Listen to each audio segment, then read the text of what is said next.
क्रांति की शुरुआत जो है वो दूसरों से उम्मीद रखकर नहीं होती है। क्रांति की शुरुआत होती है खुद क्रांति बनने से।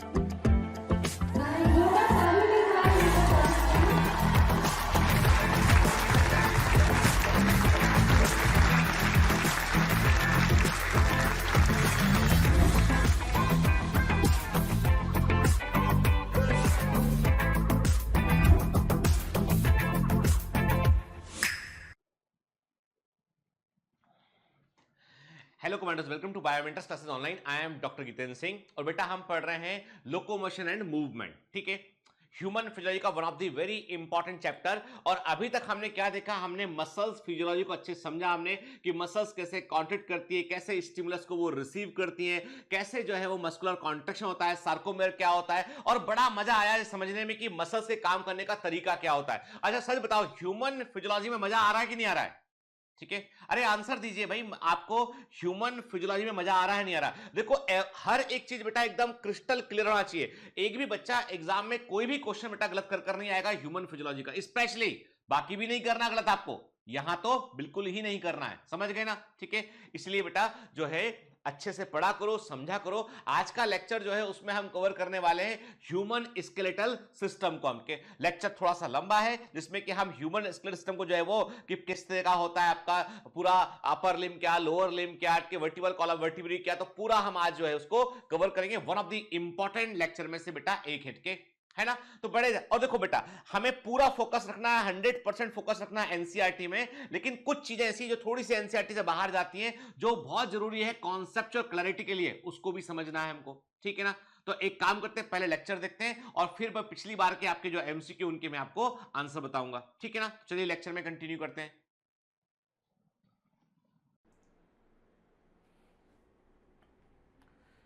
चल आज जमकर पढ़ते हैं, चल आज जमकर पढ़ते हैं, अपने सपनों को हासिल करते हैं।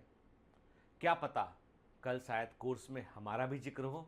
तो कमांडोज अपने सपनों पर यकीन रखिए और लगातार एक्सीलेंस की तरफ कोशिश कीजिए। मैं हमेशा आपसे एक बात कहता हूं कि आप इसलिए पढ़ रहे हैं कि आपको कुछ बड़ा काम करना है, आप इसलिए नहीं पढ़ रहे हैं कि आपको नीट निकालना है, एम्स निकालना है। वो तो रास्ते का एक पड़ाव है, वोट के वो तो अपने आप होगा साथ में। अभी हमारा पूरा फोकस इस बात पे है कि जो हम पढ़ रहे हैं उसको हम ऐसे समझें, हम उसको कि वो हमें ताउम्र हमें याद रहे। और दूसरी बड़ी इंपॉर्टेंट बात यह है कि गोल को बड़ा कीजिए। ये सोचिए आप कि आपको दुनिया का सबसे बड़ा आपको जो है वो सर्जन बनना है, आपको वर्ल्ड का सबसे फेमस जो है वो फिजिशियन बनना है, आपको टॉप के डॉक्टर में आप शुमार होना चाहिए दुनिया भर में। ये सोचकर चलेंगे आप तो एक दिन आपका भी जिक्र होगा कोर्स के अंदर कि फला डॉक्टर साहब ने ये बताया था, ये खोज निकाला था। ठीक है ना? अभी हाल ही में मैं जो है वो भोपाल एयरपोर्ट से जब जो है वो मुंबई के लिए आ रहा था, कुछ दो दिन पहले की बात है, तो मैंने देखा भोपाल एयरपोर्ट पर जो है गांधी जी की पूरी एक एग्जीबिशन लगी हुई है। यहाँ पे जो है उनके फोटोग्राफ्स लगे हुए हैं। तो वो फोटोग्राफ उनके बचपन से लेकर उनके यंग एज के, उनके मैरिज के समय के, और बाद में गांधी जब वापस अफ्रीका से लौटे तब के, और उसके बाद उनकी डेथ तक के कई सारे फोटोग्राफ वहां पर लगे हुए हैं। मैं उन फोटोग्राफ को गौर से देख रहा था और मैंने एक चीज गौर की कि वो बिल्कुल आपके हमारे जैसे आम आदमी थे।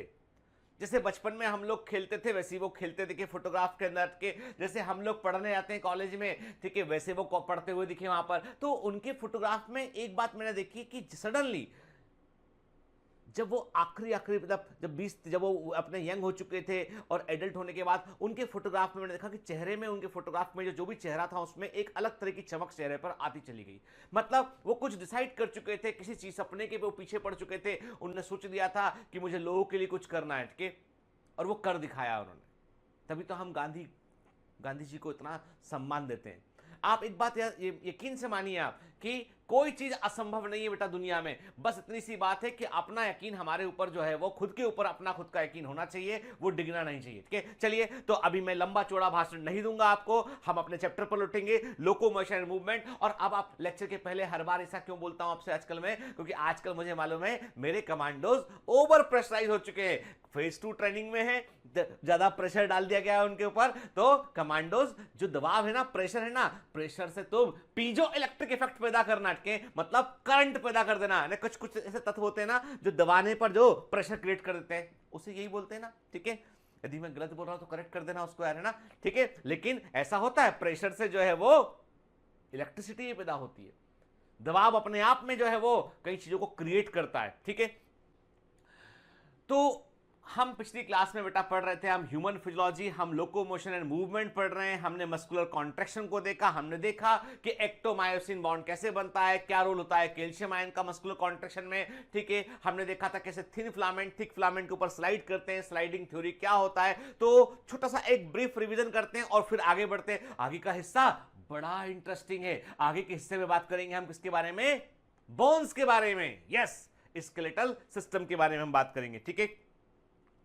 तो देखिए बेटा, एक बड़ी इंपॉर्टेंट अनाउंसमेंट ये है कि आपका जो मसल्स के ऊपर जो एडिशनल एक जो इंफॉर्मेशन जो आपको मालूम होना चाहिए, जो आपके मेडिकल करियर में भी आपको काम आएगी। लेकिन कभी कभी क्या होता है, चूंकि एम्स के लेवल पे क्वेश्चन पूछते हैं ना, तो उस तरह की इंफॉर्मेशन पेपर के अंदर पूछ लेते हैं कि एबडक्टर मसल क्या है, एडक्टर मसल क्या है, कि सुपिनेशन क्या होता है, प्रोनेशन क्या होता है, ठीक है ना, क्लियर, ठीक है। एंटागोनिस्टिक मसल क्या होती है। तो ये सब चीजों की छोटी छोटी टर्मिनोलॉजी है। उस टर्मिनोलॉजी को मैंने एक शीट के अंदर आपको परफॉर्मेंस इनहांसमेंट शीट में आपको प्रोवाइड कर दिया है, तो प्लीज उसको पढ़ लीजिएगा आपके। तो परफॉर्मेंस इनहांसमेंट शीट biomentos.online पर अवेलेबल है, उसको एक बार बेटा पढ़ लेना आप, ठीक है। चलिए, तो अब हम आगे बढ़ते हैं। तो हम मसल्स के बारे में बहुत कुछ जान चुके हैं और हमने कहा था कि रेफरेंस के पॉइंट ऑफ व्यू से हमने देखा था कि स्केलेटल मसल्स को हमने अच्छे से समझा। हम जानते हैं कि एपिमाइजियम क्या होता है, पेरीमाइजियम क्या होता है, टेंडोमाइजियम क्या होता है, फिर हमने देखा टेंडोन क्या होता है, कि फेशिया का मतलब क्या होता है, फिर मायोफिब्रिल क्या होते हैं, मसल फाइबर सेल का मतलब क्या है, सार्कोलेमा क्या है, सार्कोप्लाज्मिक रेटिकुलम क्या है, बहुत सारा पढ़ा हमने एक एक चीज कि टी टिब्यूल क्या होता है वो भी पिछली क्लास में देखा हमने, न्यूरोमस्कुलर जंक्शन क्या होते हैं वो भी देखा बेटा हमने, है ना, ठीक है। चलिए, तो पिछली क्लास में मैंने आपसे कुछ जो है वो लेवलिंग करने को पूछा था और उन लेवलिंग के आप सब लोगों ने जो है बिल्कुल सही सही आंसर दिए। एंड सल्यूट मेरी तरफ से आपको बेटा, आप लोग अच्छे से पढ़ रहे हैं, मेहनत कर रहे हैं। और जब कमांडो अच्छा करते हैं तो अपने कमांडर भी सल्यूट मारता है उनको, है ना, ठीक है। लेकिन ये मेंटेन रखना एग्जाम तक, है ना बेटा। जब आप जो है वो अच्छे रैंक से सिलेक्ट हो जाएंगे और जब आप मुझे मैसेज करेंगे, फोन करेंगे या ईमेल करेंगे, सर हमारा रैंक ये आया है, ठीक है, तो उससे वो क्षण मेरी जिंदगी का सबसे अच्छा मूवमेंट में से एक होगा बेटा, ठीक है। तो और मिलेंगे ना हम लोग यार, इसलिए पढ़ना है, मेहनत करना है, क्लियर, ठीक है। तो ये आंसर देख लो उसके, है ना, जिन बच्चों को थोड़ा दिक्कत गया उनके लिए। बाकी आप सब होशियार है, सब बिल्कुल सही सही आंसर किया आपने। जितना मैंने लेवलिंग पूछा आपने इन सबके बिल्कुल सही आंसर किए थे आपने के। नेक्स्ट क्वेश्चन ये था इसमें के मैंने आपको यहां पर भी लेवलिंग करने को पूछा था, बिल्कुल सही सही आपने आंसर किया। This is the one of the most important and expected question, कि मैं बोल रहा हूं ना ये एक्सपेक्टेड क्वेश्चन है ये क्वेश्चन, ठीक है, एक्सपेक्टेड एमसीक्यू एग्जाम में आ सकता है बेटा ये, क्लियर, ठीक है। फिर ये भी आपसे पूछा है, this is again important, this is again IMP, क्या है, क्या लेवलिंग है, ये सब आपको पता आपको होना चाहिए बेटा, ठीक है ना, क्लियर। चलिए, फिर हमने पिछली क्लास में स्लाइडिंग थ्योरी के बारे में बात किया था कि कैसे क्रॉस ब्रिज का फॉर्मेशन होता है, कैसे मसल कॉन्ट्रैक्ट करते हैं, के तो वो सब चीजें हम अच्छे से समझते हैं यहाँ पे, क्लियर। तो ये एनिमेशन हमने आपको क्या क्या पढ़ चुके हैं, जेड लाइन पास पास में आ रही है, यहाँ पे देख रहे हैं आप, ठीक है। फिर देखिए आप ना, फिर ये न्यूरोमस्कुलर जंक्शन पे कैसे नर्व इंपल्स जो है वो ट्रांसमिट होती है, और उसके बाद क्या होता है कि एस्टाइल कोलाइन जो है रिसीव कर होता है सार्कोलेमा पर, और सार्कोलेमा जो है उसको टी टिब्यूल के थ्रू एक्शन पोटेंशियल जनरेट करती है, टी टिब्यूल के थ्रू एक्शन पोटेंशियल को अंदर तक भेजती है, और अंदर पहुंचने में क्या होता है कि सार्कोप्लाज्मिक रेटिकुलम कैल्शियम आयन को रिलीज करता है, और वो कैल्शियम आयन जो है मसल कॉन्ट्रैक्शन में इंपॉर्टेंट रोल प्ले करते हैं। तो हमने देखा था कि जो सार्कोलेमा है वो एक्शन पोटेंशियल को थ्रू द टी टिब्यूल अंदर तक भेजता है, सार्कोप्लाज्मिक रेटिकुलम में कैल्शियम आयन स्टोर होता है, वो रिलीज करता है कैल्शियम आयन को, और जैसे कैल्शियम आयन को रिलीज करता है तो कैल्शियम आयन ट्रोपोनिन के पास जाके जुड़ते हैं, ट्रोपोनिन के को जो है वो ट्विस्ट करते हैं। तो आप समझ लीजिए जैसे लॉक खोलते ना, ट्रोपोनिन ट्विस्ट हुआ और ट्रोपोमायोसिन को उसने हटा दिया, वहां से डिस्प्लेस कर दिया। जैसे डिस्प्लेस किया तो जो एक्टिन पे जो छिपा हुआ साइट था जहां पर मायोसिन का हेड जुड़ सकता था, वो एक्टिव साइट ओपन हो गया, ठीक है। देखिए ध्यान से, rule of calcium in muscle contraction, कि जैसे कैल्शियम आयन आया तो उसने ट्रोपोनिन से जुड़ा, ट्रोपोनिन से जुड़ने के साथ ही ट्रोपोनिन ने जो है वो एक प्रकार से ट्रोपोमायोसिन को उसने लूज कर दिया। जैसे वो लूज हुए तो एक्टिन के अंदर के जो वाइंडिंग साइट थे, एक्टिव साइट थे, वो हमको दिखाई देने लगे, और वहां पर जो है वो मायोसिन का हेड जाकर जुड़ गया, ठीक है। देखिए ध्यान से, ऐसे मायोसिन का हेड जुड़ता है और ये जैसे जुड़ेगा और ये इसको खींचेगा के, तो ये थिन फिलामेंट जो है वो थिक फिलामेंट के ऊपर वो मूव करता है। देखिए मूव कौन कर रहा है, थिन फिलामेंट मूव कर रहा है, थिक फिलामेंट अपनी जगह पर प्रेजेंटेड के उसका हेड जो है मूवमेंट में हेल्प कर रहा है, क्लियर, ठीक है। फिर देखिए कैसे होता है, और मैंने आपसे कहा था कि किस प्रकार से एनर्जी को कंज्यूम किया जाता है यहां पर, और किस प्रकार से मस्कुलर कॉन्ट्रैक्शन होता है, देख रहे हैं आप, ठीक है, क्लियर। ठीक है, ये देखिए ये जो है वो मायोसिन का हेड एक्टिन पर जुड़ रहा है और इससे मस्कुलर कॉन्ट्रैक्शन होता है। ठीक है, फिर हमने 1 2 3 4 ये भी हमने समझा था पिछली क्लास में कि कैसे जो है वो मायोसिन का हेड एटीपी को हाइड्राइज करता है, रीओरिएंटेड होता है, एनर्जाइज होता है, उसके बाद क्रॉस ब्रिज का फॉर्मेशन होता है। फिर क्रॉस ब्रिज फॉर्मेशन होने के बाद में क्या होता है कि वो खींचता है थिन फिलामेंट को अपनी ओर के, और थिन फिलामेंट को जो है at the centre of the thick filament वहां पे खींचा जाता है इसको, तो कुल मिला के सार्कोमेर का साइज छोटा जाता है, जिसे हम मस्कुलर कॉन्ट्रैक्शन कहते हैं। एक बार कॉन्ट्रैक्ट होने के बाद जब जो है वो एटीपी को दोबारा कंज्यूम करता है, एटीपी को लेता है वो, और उसके बाद क्या करता है वो जो वापस से अपने आप को रीओरिएंट करता है और वो एक्टिव साइट को छोड़ देता है। कौन? मायोसिन का हेड। क्लियर? देखिए ये स्लाइडिंग फिलामेंट देख रहे हैं हम, सार्कोमेर कैसे कॉन्ट्रैक्ट करते हैं ये हमें दिखाई पड़ रहा है। जो ब्लू हिस्सा देख रहे हो वो क्या है? वो जेड लाइन है बेटा, और बीच में जो जो हिस्सा प्रेजेंट है वो क्या है? वो है, यानी ये क्या है बेटा? ये जो है वो दिस इज दी, यदि हम बात करें यहाँ पे, ये है क्या? ये आपका है, ये है जेड लाइन, ये जेड लाइन है आपका, और ये क्या है? ये है थिक फिलामेंट, ये है थिक फिलामेंट, है ना? ठीक है, क्लियर?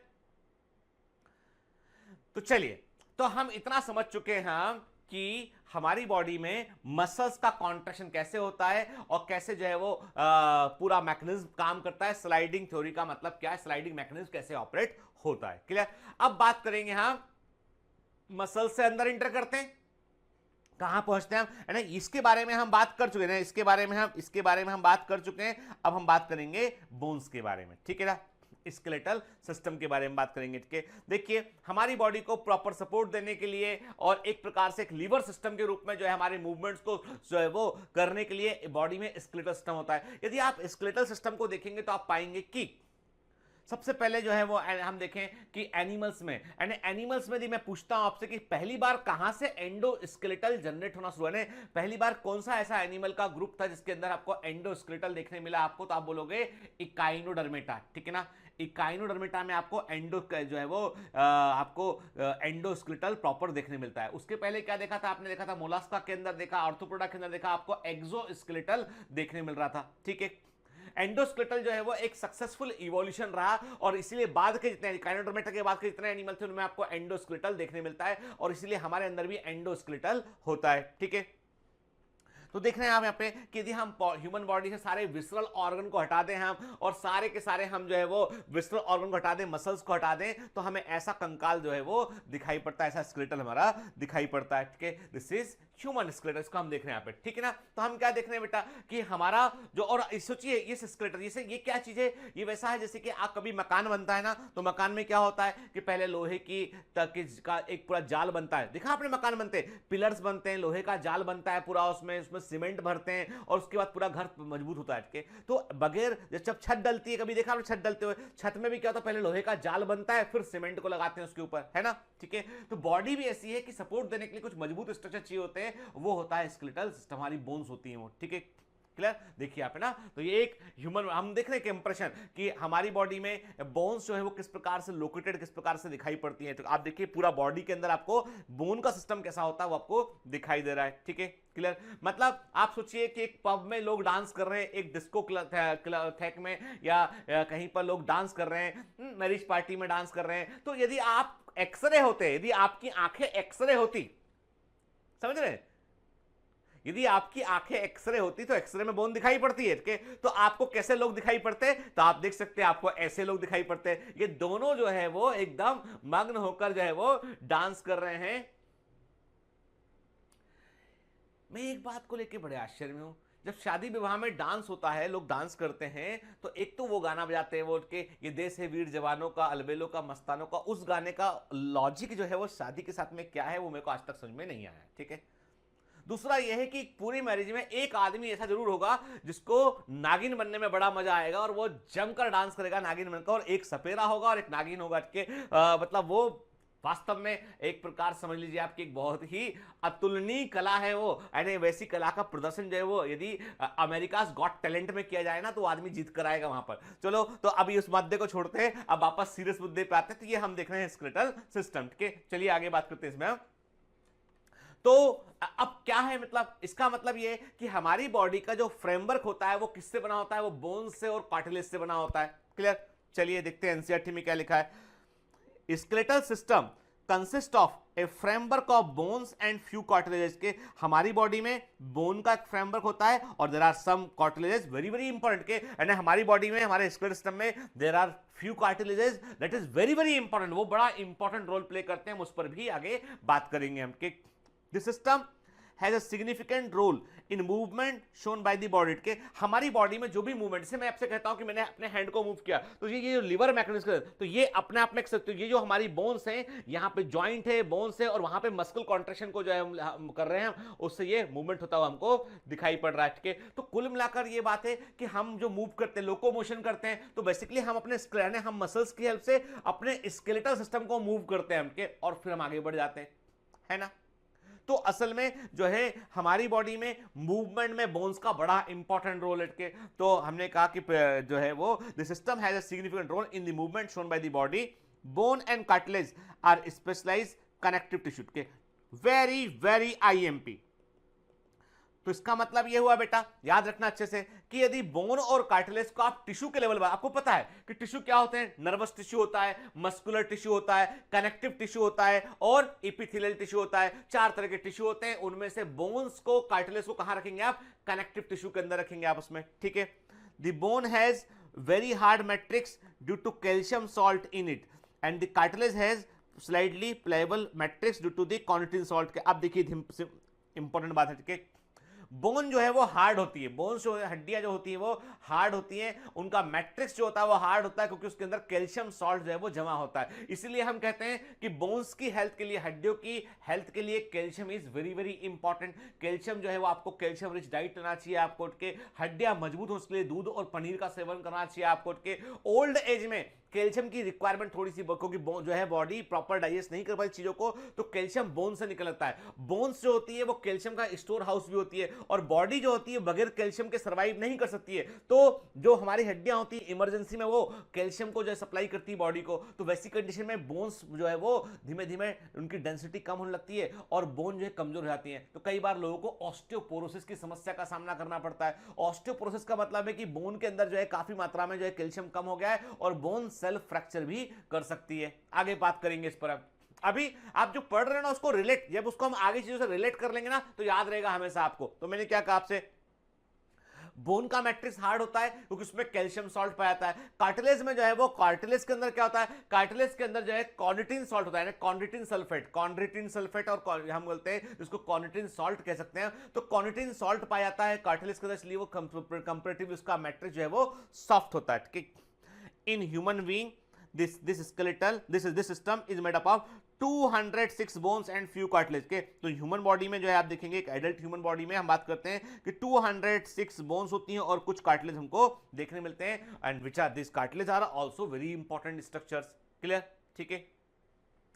अब यदि आप अपने स्केलेटल सिस्टम को डिफरेंशिएट करें आप, तो आप पाएंगे कि आपके स्केलेटल सिस्टम को 2 हिस्सों में बांटा गया है। इस जो है वो किस पॉइंट ऑफ व्यू से, इस पॉइंट ऑफ व्यू से, आपकी बॉडी को समझने के पॉइंट ऑफ व्यू से हमने कहा कि यदि देखिए सिंपल सी बात है, यदि मैं अपनी बॉडी में बात करूं तो मैं बोलूंगा कि मेरे जो हैंड्स हैं, ये मेरे हैंड जो है, मेरा जो मेन बॉडी, ये मेरा मेन बॉडी, उसमें से यदि वो बोलूं आपसे कि जो एक्सटेंशन है बॉडी का, हम ऐसा बोल सकते हैं जो अपेंडेजेस है वो क्या है, वो हमारे हैंड्स है। क्या मैंने कहा, ये दोनों अपर लिम एंड लोअर लिम के। तो जो अपर लिम और लोअर लिम है basically they are like the appendages, जो बॉडी से बाहर निकले हिस्से होते हैं, तो इनको हम बोलते हैं अपेंडिकुलर स्केलेटल बोलते हैं इसको। और जो बीच का पूरा सेंट्रल पार्ट है वो क्या है, वो एक्सल स्केलेटल कहलाता है। तो हमने क्या कहा आपसे कि जो स्केलेटल सिस्टम है उसको हम 2 हिस्सों में डिवाइड करते हैं। एक होता है एक्सल स्केलेटल, दूसरा होता है अपेंडिकुलर स्केलेटल। तो एक्सल स्केलेटल जो है आप ब्लू से जो देख रहे हो एक्सल स्केलेटल दिखाई पड़ रहा है। आपका जो हेड है, आपके जो सर्वाइकल वर्टिब्री हैं, पूरे वर्टिबल कॉलम आपका है, जो रिब्स हैं, ये सब कुछ किस में आता है, ये सब कुछ आता है सेंट्रल एक्सिस में आता है। मतलब ये हो गया कि आपका हेड हुआ, आपके जो है वो वर्टिब्रीज हो गए, आपके हायोइड बोन हो गया आपका, इसके अलावा आपका जो है वो चेस्ट का जो रिब केज हो गया, ये सब कुछ जो है वो सीधा सीधा बीच में है, सेंट्रल पॉइंट पे है आपका। तो ये क्या आ गया, ये एक्सल स्केलेटल सिस्टम में गया। लेकिन हाथ और पैर जो है बाहर तरफ निकले हुए हैं, तो ये किसमें आ गए, ये अपेंडिकुलर सिस्टम में आ गए। मतलब अपेंडिकुलर यदि स्केलेटल की बात करें उसमें क्या शामिल है, उसमें अपर लिम और लोअर लिम शामिल है उसके अंदर, ठीक है। देखिए बिल्कुल बेटा समझ के, सिंपल सा ये जो हिस्सा पढ़ रहे हैं ना, ये बहुत कठिन हिस्सा नहीं है ये। जब आप मेडिकल कॉलेज फर्स्ट ईयर में पहुंच जाएंगे ना, तो आपका एक सब्जेक्ट होगा ऑस्टियोलॉजी। ऑस्टियोलॉजी पढ़ना पड़ेगा आपको। बहुत डिटेल में जाके बोन्स को पढ़ना पड़ेगा आपको वहां पे, ठीक है। यहां पर जो है हमारा बेस्ट बुक एनसीईआरटी, तो एनसीईआरटी में लिखा वो देखो इस चैप्टर से क्वेश्चन जो है अभी तक एनसीईआरटी के बाहर नहीं गया, ठीक है। तो इसमें हमारा पूरा फोकस एनसीईआरटी पे, और जो एडिशनल सजेस्टेड रीडिंग है वो मैं आपको परफॉर्मेंस एनहांसमेंट शीट प्रोवाइड करूंगा, जहां जरूरत पड़ेगी मैं वहां पे एक्सटेंड करूंगा चीजों को। जैसे हमने स्केलेटल, जब हमने मस्कुलर कॉन्ट्रैक्शन समझा, हमने थोड़ा हमने डिटेल में समझा उसको, जाके हमने के मैकेनिज्म के दौरान कई सारी इमेज देखे, हमने रेड फाइबर व्हाइट फाइबर में डिफरेंस भी लिखा हमने यहाँ पे, ठीक है। तो हमें बेटा जहां जरूरत पड़ेगी वहां हम जो है थोड़ा सा डिटेल में जाएंगे, अदरवाइज हम बिल्कुल फोकस करेंगे अपने एनसीईआरटी पे, भरोसा रखिए मुझ पर, है ना। मतलब आपको 360 दिलाना आउट ऑफ 360 आउट ऑफ 360 दिलाना, ये मेरा मतलब मेरी इच्छा है, और मैं इसके लिए कोशिश कर रहा हूं, और मेरा बच्चा जरूर ये लेके आएगा 100% के। और हमको तो यार टॉपर चाहिए, हमें भर भर के बच्चे चाहिए, कहां पर, मेडिकल कॉलेज के अंदर, है ना, ठीक है। क्योंकि मेरा सपना आपके सपने से अलग नहीं है, हम लोग जुड़े हुए हैं आपस में। तो हम देख रहे हैं एक्सल स्केलेटल दिखाई पड़ रहा है और अपेंडिकुलर स्केलेटल आपको दिखाई पड़ रहा है। देखिए ध्यान से कि मैंने अलग अलग मार्क किया कि अपेंडिकुलर स्केलेटल में क्या शामिल है, अपर लिम्ब और लोअर लिम्ब शामिल है। अपर लिम्ब और लोअर लिम्ब के अलावा आप देखेंगे जो girdle, the point where the limbs moved, के तो हम वो ग्रिडल जहां पे जुड़े हुए हैं, जैसे मैंने कहा आपसे पेक्टोरल ग्रिडल, वो भी किस में आ गया, अपेंडिकुलर स्केलेटल में आ गया। जो पेल्विक ग्रिडल है जहां पे लोअर लिम्ब जुड़ा हुआ है, कि पेल्विस वाला हिस्सा है, वो भी किस में आ गया, वो किस में आ गया, वो भी बेटा उसके अंदर आ गया, अपेंडिकुलर स्केलेटल में आ गया। तो जो ग्रिडल्स है और लिम्स हैं वो किस में आ गए, जो ग्रिडल्स है और लिम्स हैं वो अपेंडिकुलर स्केलेटल में आ गए। लेकिन हेड हुआ, वर्टिब्रीज हुई आपकी, और रिब केज किस में आया, वो एक्सल स्केलेटल में आया। तो ये इंपॉर्टेंट डिटेल है बेटा, याद रखना इसको आप, ठीक है ना, क्लियर, पक्का। आगे बढ़े। एक्सल स्केलेटल कंप्राइजेस 80 बोन्स, मतलब 206 बोन में से आपने 80 बोन्स को हटा दिया, आपने कितना बचा बताओ, 6,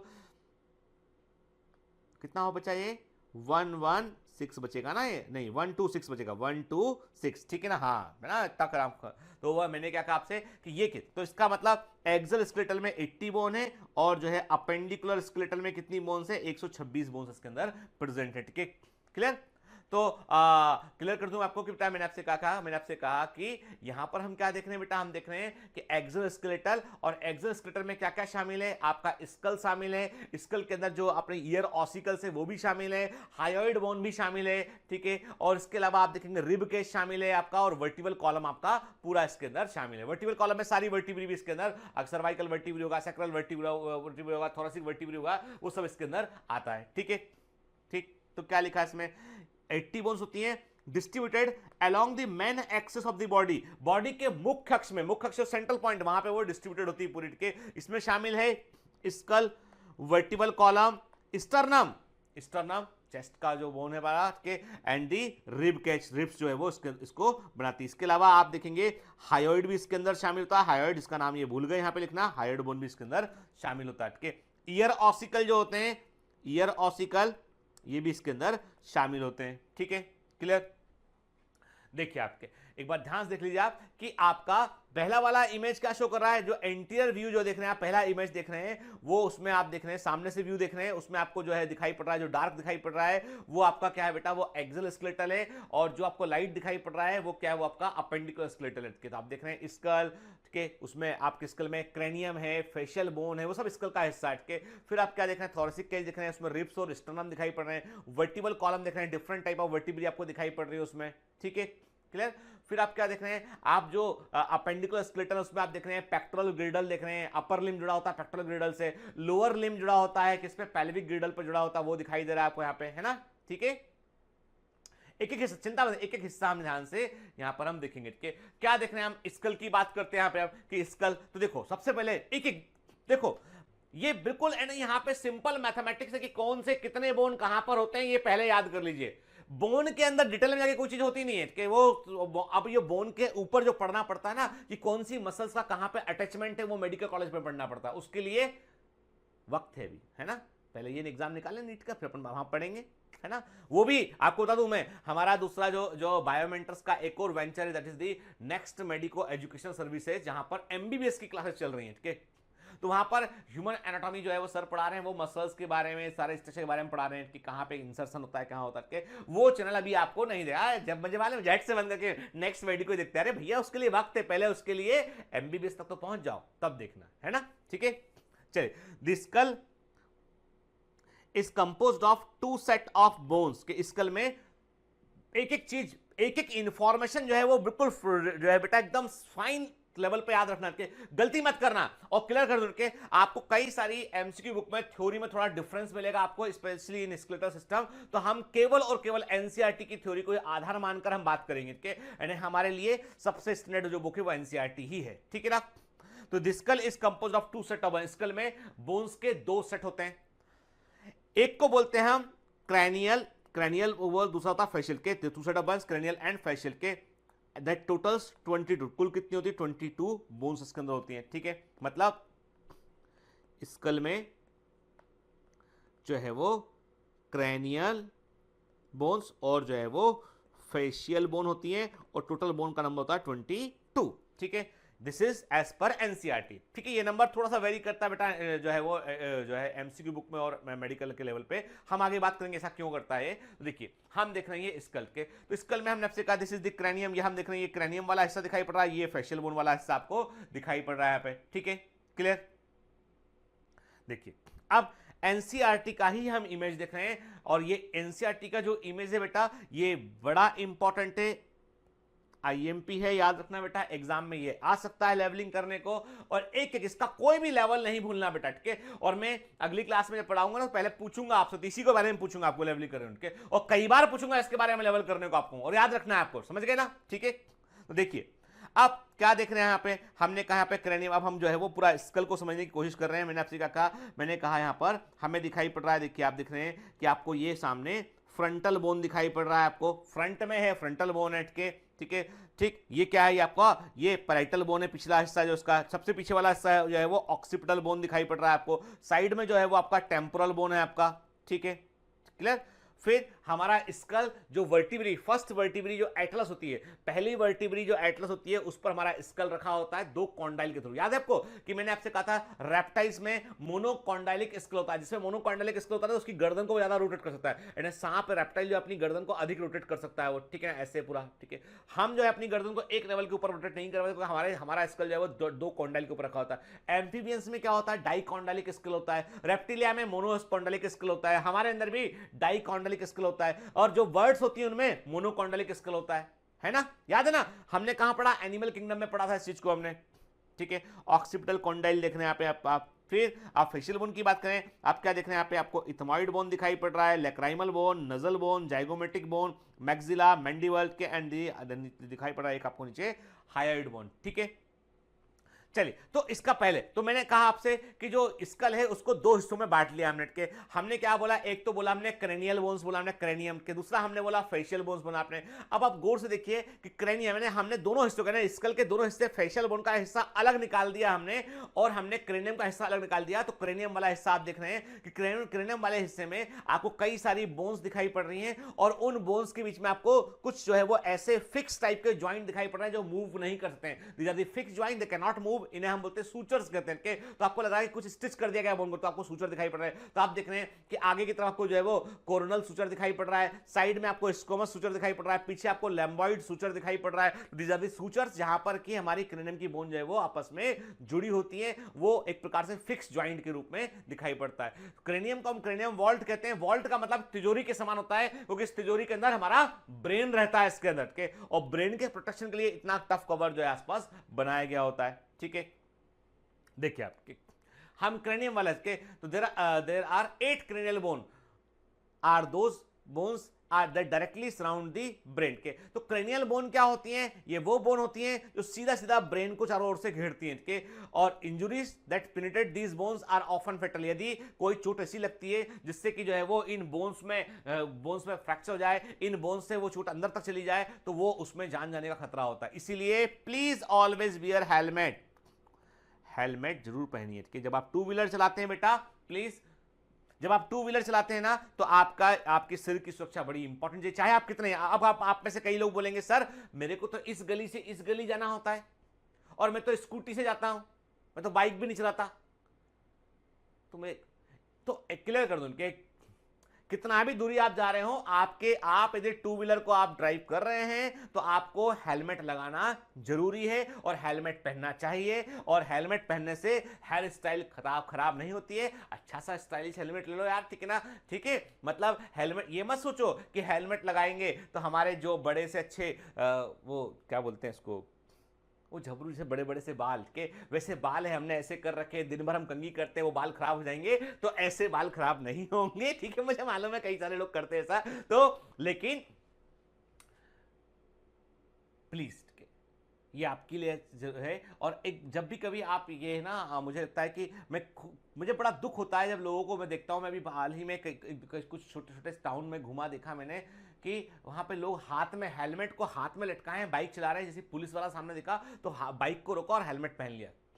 यार आप जो हेलमेट पहन रहे हैं वो पुलिस के चालान से बचने के लिए नहीं पहन रहे हैं, आप हेलमेट पहन रहे हैं आपकी अपनी सुरक्षा के लिए, आपके अपने परिवार के लिए। इसलिए प्लीज बी रिस्पॉन्सिबल। यदि हम अपने खुद के प्रति जिम्मेदारी नहीं निभाएंगे तो कौन निभाएगा, ठीक है, ठीक। तो अभी आपको क्लियर कर दूं, तो मैंने आपको बताया ये सब। मैं देखो, आप ये मत सोचना कि सर पढ़ाएंगे, मैं आपको कुछ कुछ चीजें ऐसी बताऊंगा जो आपके रूटीन लाइफ में भी काम आएंगी। तो मैंने आपसे कहा कि आपके 8 क्रैनियल बोन्स हैं जो डायरेक्टली ब्रेन को कवर करती है। अब ये क्या है बेटा, आप देखिए, इसमें आप दिखाई पड़ रहे हैं आपको, आप देख रहे हैं कि टेम्पोरल बोन्स है, पैराइटल बोन है, फ्रंटल बोन है, स्ट्राइड बोन है, स्थमाइड बोन है, ऑक्सीपिटल बोन है। चलिए हम बोन्स की भी काउंटिंग करते हैं आगे चल के, क्लियर। देखिए आप 8 क्रैनियल बोन कौन कौन से हैं। सबसे पहले आप देख रहे हैं एक इथेमॉइड बोन है आपके, जो कहां पर, जो आई ऑर्बिट के पास में है, ठीक है। और फिर क्या देख रहे हैं आप, एक स्फिनॉइड बोन है आपका, एक फ्रंटल बोन है आपका, पैराइटल बोन 2 होते हैं, आप देख रहे हैं साइड बाई साइड के, टेम्पोरल बोन 2 होते हैं और ऑक्सीपिटल बोन 1 होता है, ठीक है। तो आप देख रहे हैं ये आपके 8 क्रैनियल बोन है, इसका स्क्रीनशॉट ले लीजिए आपके। तो आपके जो 8 क्रैनियल बोन है वो कैसे हैं, ठीक है। तो मैंने आपसे कहा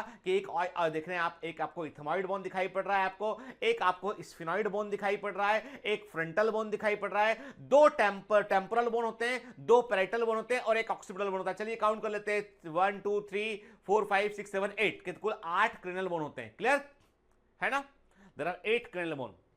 अरे देख सकते हैं हमके, मैंने कहा आपसे ये टेम्पोरल बोन हो गया, पैराइटल बोन हो गया, ये दोनों, क्या ये फ्रंटल बोन हो गया हमारा, क्या। फिर हम कहते हैं कि हमारा जो है वो ये वाला हिस्सा क्या हो गया, ये इथेमॉइड बोन हो गया बेटा अपना, के जो स्फिनॉइड बोन हो गया हमारा, के ठीक। तो हम क्या देख रहे हैं बेटा, हम देख रहे हैं यहाँ पे कि वास्तव में हमें टेम्पोरल बोन वाला हिस्सा दिख रहा है और हमें स्फिनॉइड बोन दिखाई पड़ रहा है और इथेमॉइड बोन दिखाई पड़ रहा है, ठीक है ना, क्लियर। तो क्या देख रहे हैं बेटा, ये हमारे 8 cranial bone, there are 8 cranial bone, ठीक है। देखिए कि अब हम थोड़ा सा जो है वो देख रहे हैं यहाँ पे कि हम जो है वो हमारे जो फेशियल बोन, देखो कुल कितने 22 बोन होते हैं, तो 8 तो हो गए, 8 आपके हो गए क्या, 8 आपके हो गए क्रैनियल बोन हो गए आपके, और 14 आपके होते हैं फेशियल बोन होते हैं। फेशियल बोन क्या हो गए, 2 नजल बोन हो गए, 2 लैक्राइमल बोन हो गए, 2 पैलेटाइन बोन हो गए, 2 जाइगोमेट्रिक आर्च वाले बोन हो गए के। आपका जो है वो इंफीरियर नजल कोंका 2 होते हैं के, मैक्सिला जो है आपके 2 होते हैं, मैंडिबल 1 होता है, बोमर 1 होता है, मैंडिबल एंड बोमर 1 के। तो फेशियल बोन में याद रखिएगा, क्वेश्चन ये कि फेशियल बोन टोटल 14 होती हैं, इनमें से कई सारी बोन जो है वो पेयर्स में होती है। कौन सी वो बोन है जो पेयर में, जोड़े में नहीं होती है, तो आंसर उसका है मैंडिबल एंड बोमर जो है वो अकेले अकेले सिंगल होती हैं, वो पेयर में नहीं होती हैं। जबकि palatine, zygomatic, maxilla, inferior nasal concha, lacrimal और नजल बोन जो होती हैं वो पेयर में होती, जोड़े में होती, दो होती हैं वो, ठीक है, क्लियर। चलिए, तो क्रैनियल बोन एनसीईआरटी में क्या लिखा है, क्रैनियल बोन संख्या में 8 होती हैं। They form the hard protective outer covering cranium for the brain के। तो ये क्रैनियम वॉल बनाते हैं, ब्रेन की सुरक्षा करते हैं, ठीक है। फेशियल रीजन में जो है आपको 14 स्केलेटल एलिमेंट दिखाई, 14 बोन दिखाई पड़ रहे हैं जो आपके स्कल का फ्रंट पार्ट बनाते हैं। तो आप देख रहे हैं कि मैंने जो है वो आपका क्रैनियम वाला हिस्सा फेशियल बोन से अलग किया, तो कैसे हमको दिखाई पड़ रहा है, क्लियर, ठीक है। फिर एक सिंगल यू शेप बोन होती है, इसे हम हायोइड बोलते हैं, ये बक्कल कैविटी के बेस से पाई जाती है and it is also included in the skull. तो स्कल में इसको इंक्लूड करते हैं। यदि हम हायोइड बोन को स्कल में इंक्लूड करते हैं तो स्कल के अंदर बोन कितनी होती है, फिर 14 + 8 + 1 कितना हो गया वो आपका, फिर 23 बोन हो जाती है, याद रखिएगा आपके। तो अब एनसीईआरटी ने खुद ने जो है स्कल में बोन का नंबर 22 लिखा है, देन उसके बाद बोल रहे हैं हायोइड को ऐड कर दिया है। तो याद रखिएगा विथ हायोइड जो है यदि हम बात करें तो 23 बोन्स होंगी स्कल के अंदर, ठीक है ना।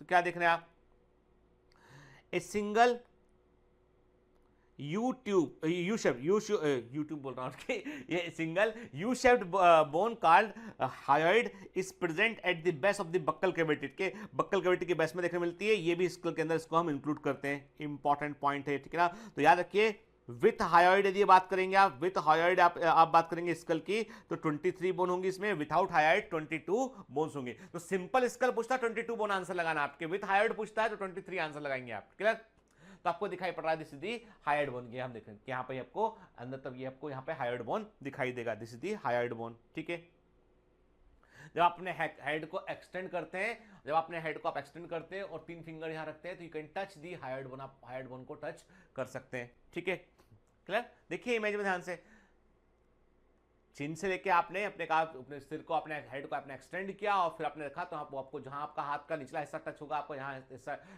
आपकी जो है वो नीचे वाली उंगली यहाँ टच होगी, वो that is the hyoid bone. Clear? देखिए ध्यान से ना, देख रहे हैं हायोइड बोन हमें दिखाई पड़ता है कैसे होता है। तो मैंडिबल आप देख रहे हैं, जो मैंडिबल है, देन हायोइड बोन दिखाई पड़ रहा है, उसके बाद आपको लैरिंक्स वाला आपको दिखाई पड़ रहा है। तो हायोइड बोन का हमने जो एक को निकाल के हम देखें तो कैसा व्यू दिखाई पड़ता है, तो आप देखिए इसमें आपको एक उभरा हुआ ऐसा दिखाई पड़ रहा है, इसे हम ग्रेटर हॉर्न कहते हैं, लेजर ग्रेटर हॉर्न कहते हैं, then lesser horn, then the body of the hyoid. ये है हायोइड बोन, संख्या में 1 होती है।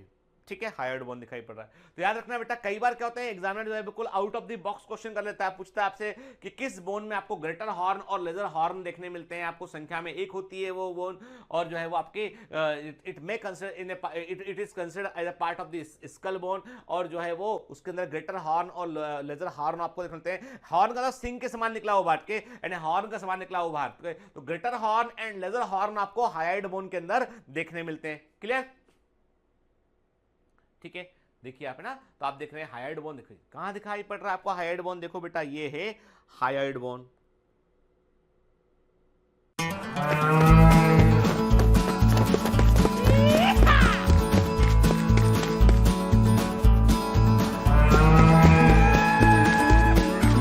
Hi, sorry to disturb you in between lecture, but it's important to inform you. You should download Biomentors app from Google Play Store. We need your support, so please take subscription to become an official commando of Biomentors. Bye bye. Continue your lecture.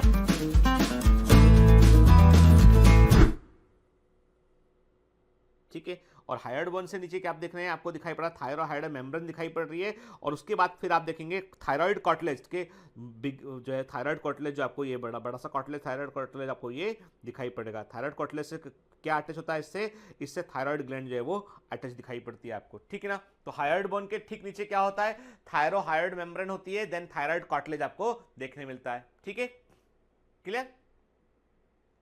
फिर आते हैं हम year पर, बात करते हैं हम।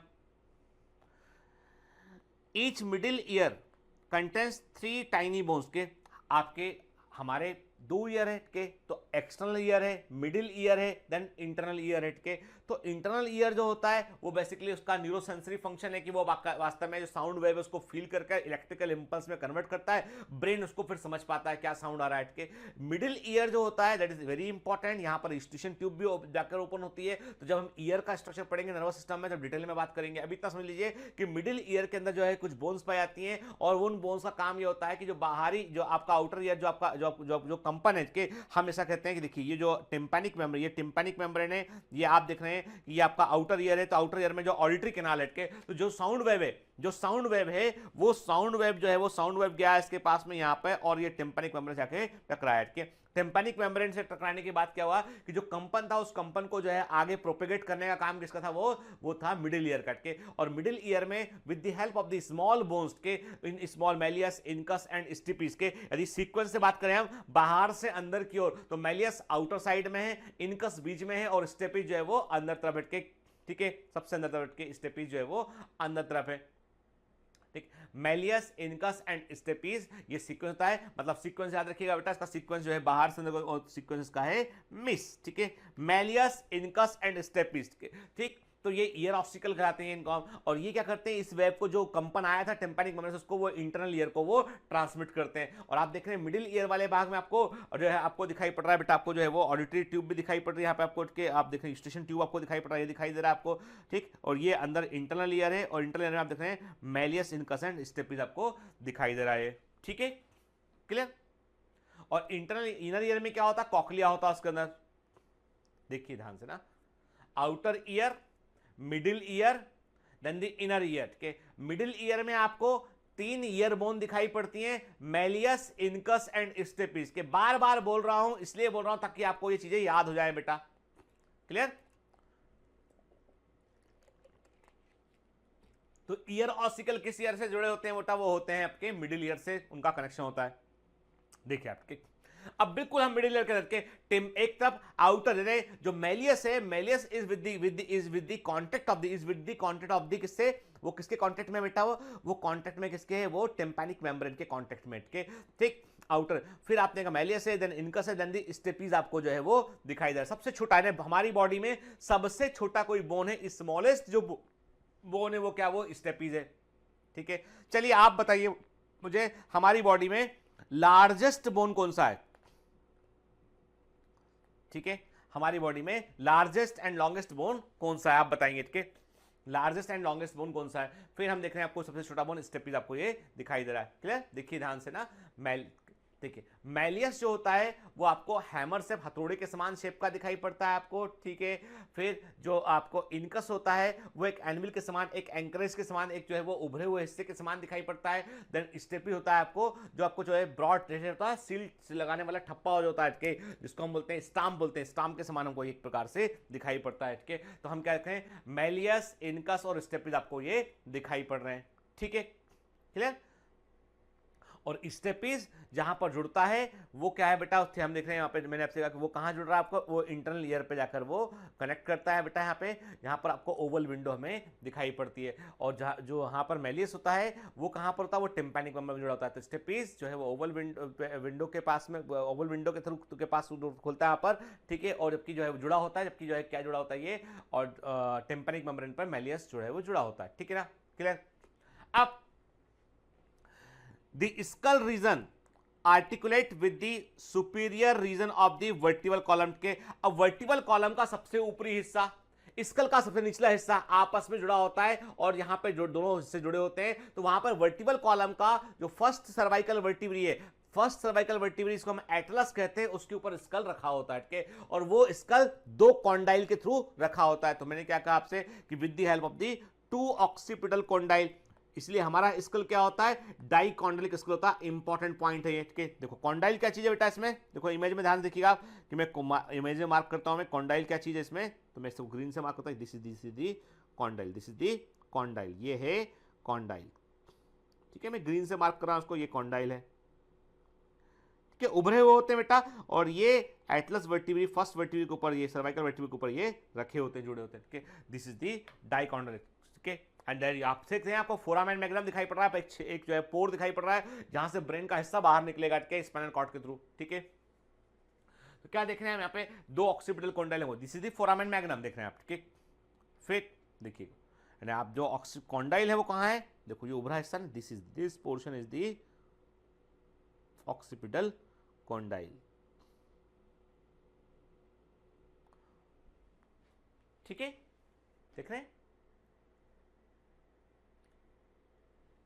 देखिए ना, अरे पूरा स्कल हम ध्यान से पूरा रोटेट करके पूरा स्कल हम देख रहे हैं लाइन से, कैसा हमें दिखाई पड़ता है। आप देखिए कि पूरा स्कल का एक एक हिस्सा हम यहाँ पर हम देख रहे हैं कि पीछे देखिए आप ऑक्सीपिटल बोन दिखाई पड़ रही है आपको। फिर आप देख रहे हैं इसमें, और दिख रहे हैं तो आपको ये जो है वो पूरा का पूरा हमारा स्कल जो इस तरीका से हमें दिखाई देता है, होता है। ठीक है, क्लियर है ना? तो आप इमेजिन कर सकते हैं कि भाई टेम्पोरल बोन कहां पर है, आप साफ साफ देख सकते हैं इसमें आपके। फिर आप देख रहे हैं इसमें कि आपका जो है वो फेशियल बोन्स कहां पर है इसमें, कि आपको इसमें जो है वो आप देखिए इसमें आपको जो है वो पूरे के पूरे जो है वो गौर से देखिए आपको फर्स्ट वर्टिब्री के ऊपर आपको दोनों ऑक्सीपिटल कॉन्डाइल मैंने पिंक से बनाया इसमें। देखिए आप पिंक वाला ऐसा गौर से देखिए, ये ऑक्सीपिटल कॉन्डाइल जो है वो फर्स्ट वर्टिब्री के ऊपर अटैच है। ऐसे हमारा स्कल जो है वो कनेक्ट होता है किससे? सर्वाइकल वर्टिब्री से। क्लियर? ठीक, our vertebral column is formed by 26 serially arranged units, जिनको हम वर्टिब्री कहते हैं। के कितनी वर्टिब्री बेटा? 26 वर्टिब्री, याद रखिएगा, भूलना नहीं है। जो एनसीईआरटी में डेटा दे रखा है दैट इज मोर इंपॉर्टेंट, किसी दूसरी बुक में यदि वेरी करता है तो उसको छोड़ देना, जो कह रहा हूं उसे फॉलो करो। के फिर कहां से कहां तक होता है? It extend from the base of the skull, skull के बेस से शुरू होकर ये होकर जो है वो कहां पहुंचता है, ट्रंक के आखिरी हिस्से तक पहुंचता है भाई बॉडी के। Constitute the main framework of the trunk के, ये पूरा हिस्सा बॉडी का ट्रंक है, जहां बॉडी का लास्ट है आप देखें टेलबोन, जो लास्ट का हिस्सा वो टेलबोन वाले हिस्से तक वहां तक पहुंचा होता है पूरा के। तो क्या कहा हमने, क्या कहा, it extend from the base of the school and constitute the main framework of the trunk के। तो हमारे ट्रंक का, हमारी बॉडी ट्रंक का, हमारी बॉडी का या बॉडी ट्रंक का, हम क्या बोलेंगे, ट्रंक को हिंदी में, जो हिंदी वर्ड मुझे याद नहीं आ रहा इसका, पर जो हमारा ट्रंक, जो मेन बॉडी का हिस्सा, मुख्य शरीर का जो हिस्सा है, उसका जो सेंट्रल पूरा का पूरा हिस्सा है, वो किससे बना हुआ है, वो वर्टिब्रल कॉलम उसको जो है वो आधार प्रोवाइड करता है, मेन फ्रेमवर्क प्रोवाइड करता है। Each vertebra has a central hollow portion, जिसे हम न्यूरल कैनाल बोलते हैं, और इससे जो है स्पाइनल कॉर्ड पास करता है। हमारी हर एक वर्टिब्री जो होती है वो एक के ऊपर एक रखी होती है, और बीच में एक कैनाल होती है, और उस कैनाल से स्पाइनल कॉर्ड जो है वो नीचे की तरफ मूव करती है। इसीलिए कभी आप जो है वो कोई भारी सामान को उठाते हैं या कोई चोट लगाती है वर्टिब्रल कॉलम में, तो वर्टिब्री जो है वो एक के ऊपर एक रखी थी, तो कैनाल पूरा का पूरा सीधा था। देखिए एक के ऊपर एक, जब एक के ऊपर एक वर्टिब्री सही तरीके से रखी होगी तो पूरा का पूरा कैनाल जो है वो एक सीधी रेखा में होगा, ठीक है। तो आपका स्पाइनल कॉर्ड जो है वो सीधा सीधा जा रहा होगा। लेकिन कभी कभी क्या होता है, हम बोलते हैं स्लिप डिस्क की बीमारी बोलते हैं। हमने कई सुना होगा आपने कई लोगों को कि मुझे कमर में बड़ा दर्द होता है, क्या हो गया आपको, आपने पूछा होगा, उन्होंने कहा मुझे स्लिप डिस्क है। क्या स्लिप डिस्क का मतलब, स्लिप डिस्क, स्लिप नहीं, स्लिप डिस्क के, स्लिप डिस्क मतलब कि जो डिस्क वर्टिब्रल कॉलम जो लाइन से अरेंज था, उसका एक डिस्क, एक कॉलम, उसका एक वर्टिब्री उसका खिसक गया है, आगे पीछे हो गया। क्योंकि क्या किया था आपने, कोई भारी सामान को झटके से उठाया, तो कई बार प्रेशर लगा तो एक डिस्क खिसक गया। जैसे वो खिसकेगा, आप सोचिए वो कैनाल जो है वो लाइन से कैनाल अरेंज थी, एक भी वर्टिब्रा यदि खिसकेगा तो वो स्पाइनल कॉर्ड को दबाएगा, और स्पाइनल कॉर्ड तो ब्रेन का हिस्सा है, सेंट्रल नर्वस सिस्टम का हिस्सा है। कोई भी हिस्सा स्पाइनल कॉर्ड का दबेगा तो वहां से जो है इंपल्स क्रिएट होगा एक प्रकार से, उससे दर्द रहने लगेगा कमर के अंदर, और कभी कभी जो है वो हाथ या पैर चलना भी बंद हो जाते हैं। इसलिए स्पाइनल जो स्पाइनल इंजरी होती है बड़ी गंभीर इंजरी होती है। स्पाइनल सर्जन अलग होते हैं, आपको बता दो मिनट के, जो सर्जन जो है स्पाइन की सर्जरी करते हैं वो अलग होते हैं, और न्यूरो सर्जन अलग होते हैं, यानी मेडिकल में बड़ा स्पेशलाइजेशन है। तो अभी हमने आपसे कहा, क्या कहा मैंने आपसे कहा कि हर एक वर्टिब्री में के बीच में एक सेंट्रल होलो पोर्शन होता है, न्यूरल कैनाल कहते हैं, जहां से स्पाइनल कॉर्ड जो है वो पास होती है। फर्स्ट वर्टिब्री को हम एटलस कहते हैं, और ये दो ऑक्सीपिटल कुंडल के साथ में जुड़ी होती है। फर्स्ट वर्टिब्री एटलस कहलाती है, और ये दो ऑक्सीपिटल कुंडल के साथ में जुड़ी होती है। क्लियर? देखिए आप, हम वर्टिब्री देखें, यहाँ पे हमने आपसे कहा कि 7 हमको दिखाई पड़ रही है, सर्वाइकल वर्टिब्री 7 आपको सर्वाइकल वर्टिब्री आपको दिखाई पड़े के। याद रखिएगा आप कि चाहे वो जिराफ की गर्दन क्यों ना हो, जिराफ की गर्दन लंबी होती है, मैमल्स में वर्टिब्री की संख्या जो है वो 7 होती है। जिराफ में लंबी गर्दन होती है, इतनी लंबी गर्दन है, लेकिन उसके अंदर भी सर्वाइकल वर्टिब्री संख्या में 7 ही होती है। और 12 आप देख रहे हैं यहाँ पे हमको दिखाई, चेस्ट बैकबोन जो है वो है 12 थोरेसिक वर्टिब्री होती है। 5 आपकी जो है वो लंबर वर्टिब्री होती है आपकी। क्लियर?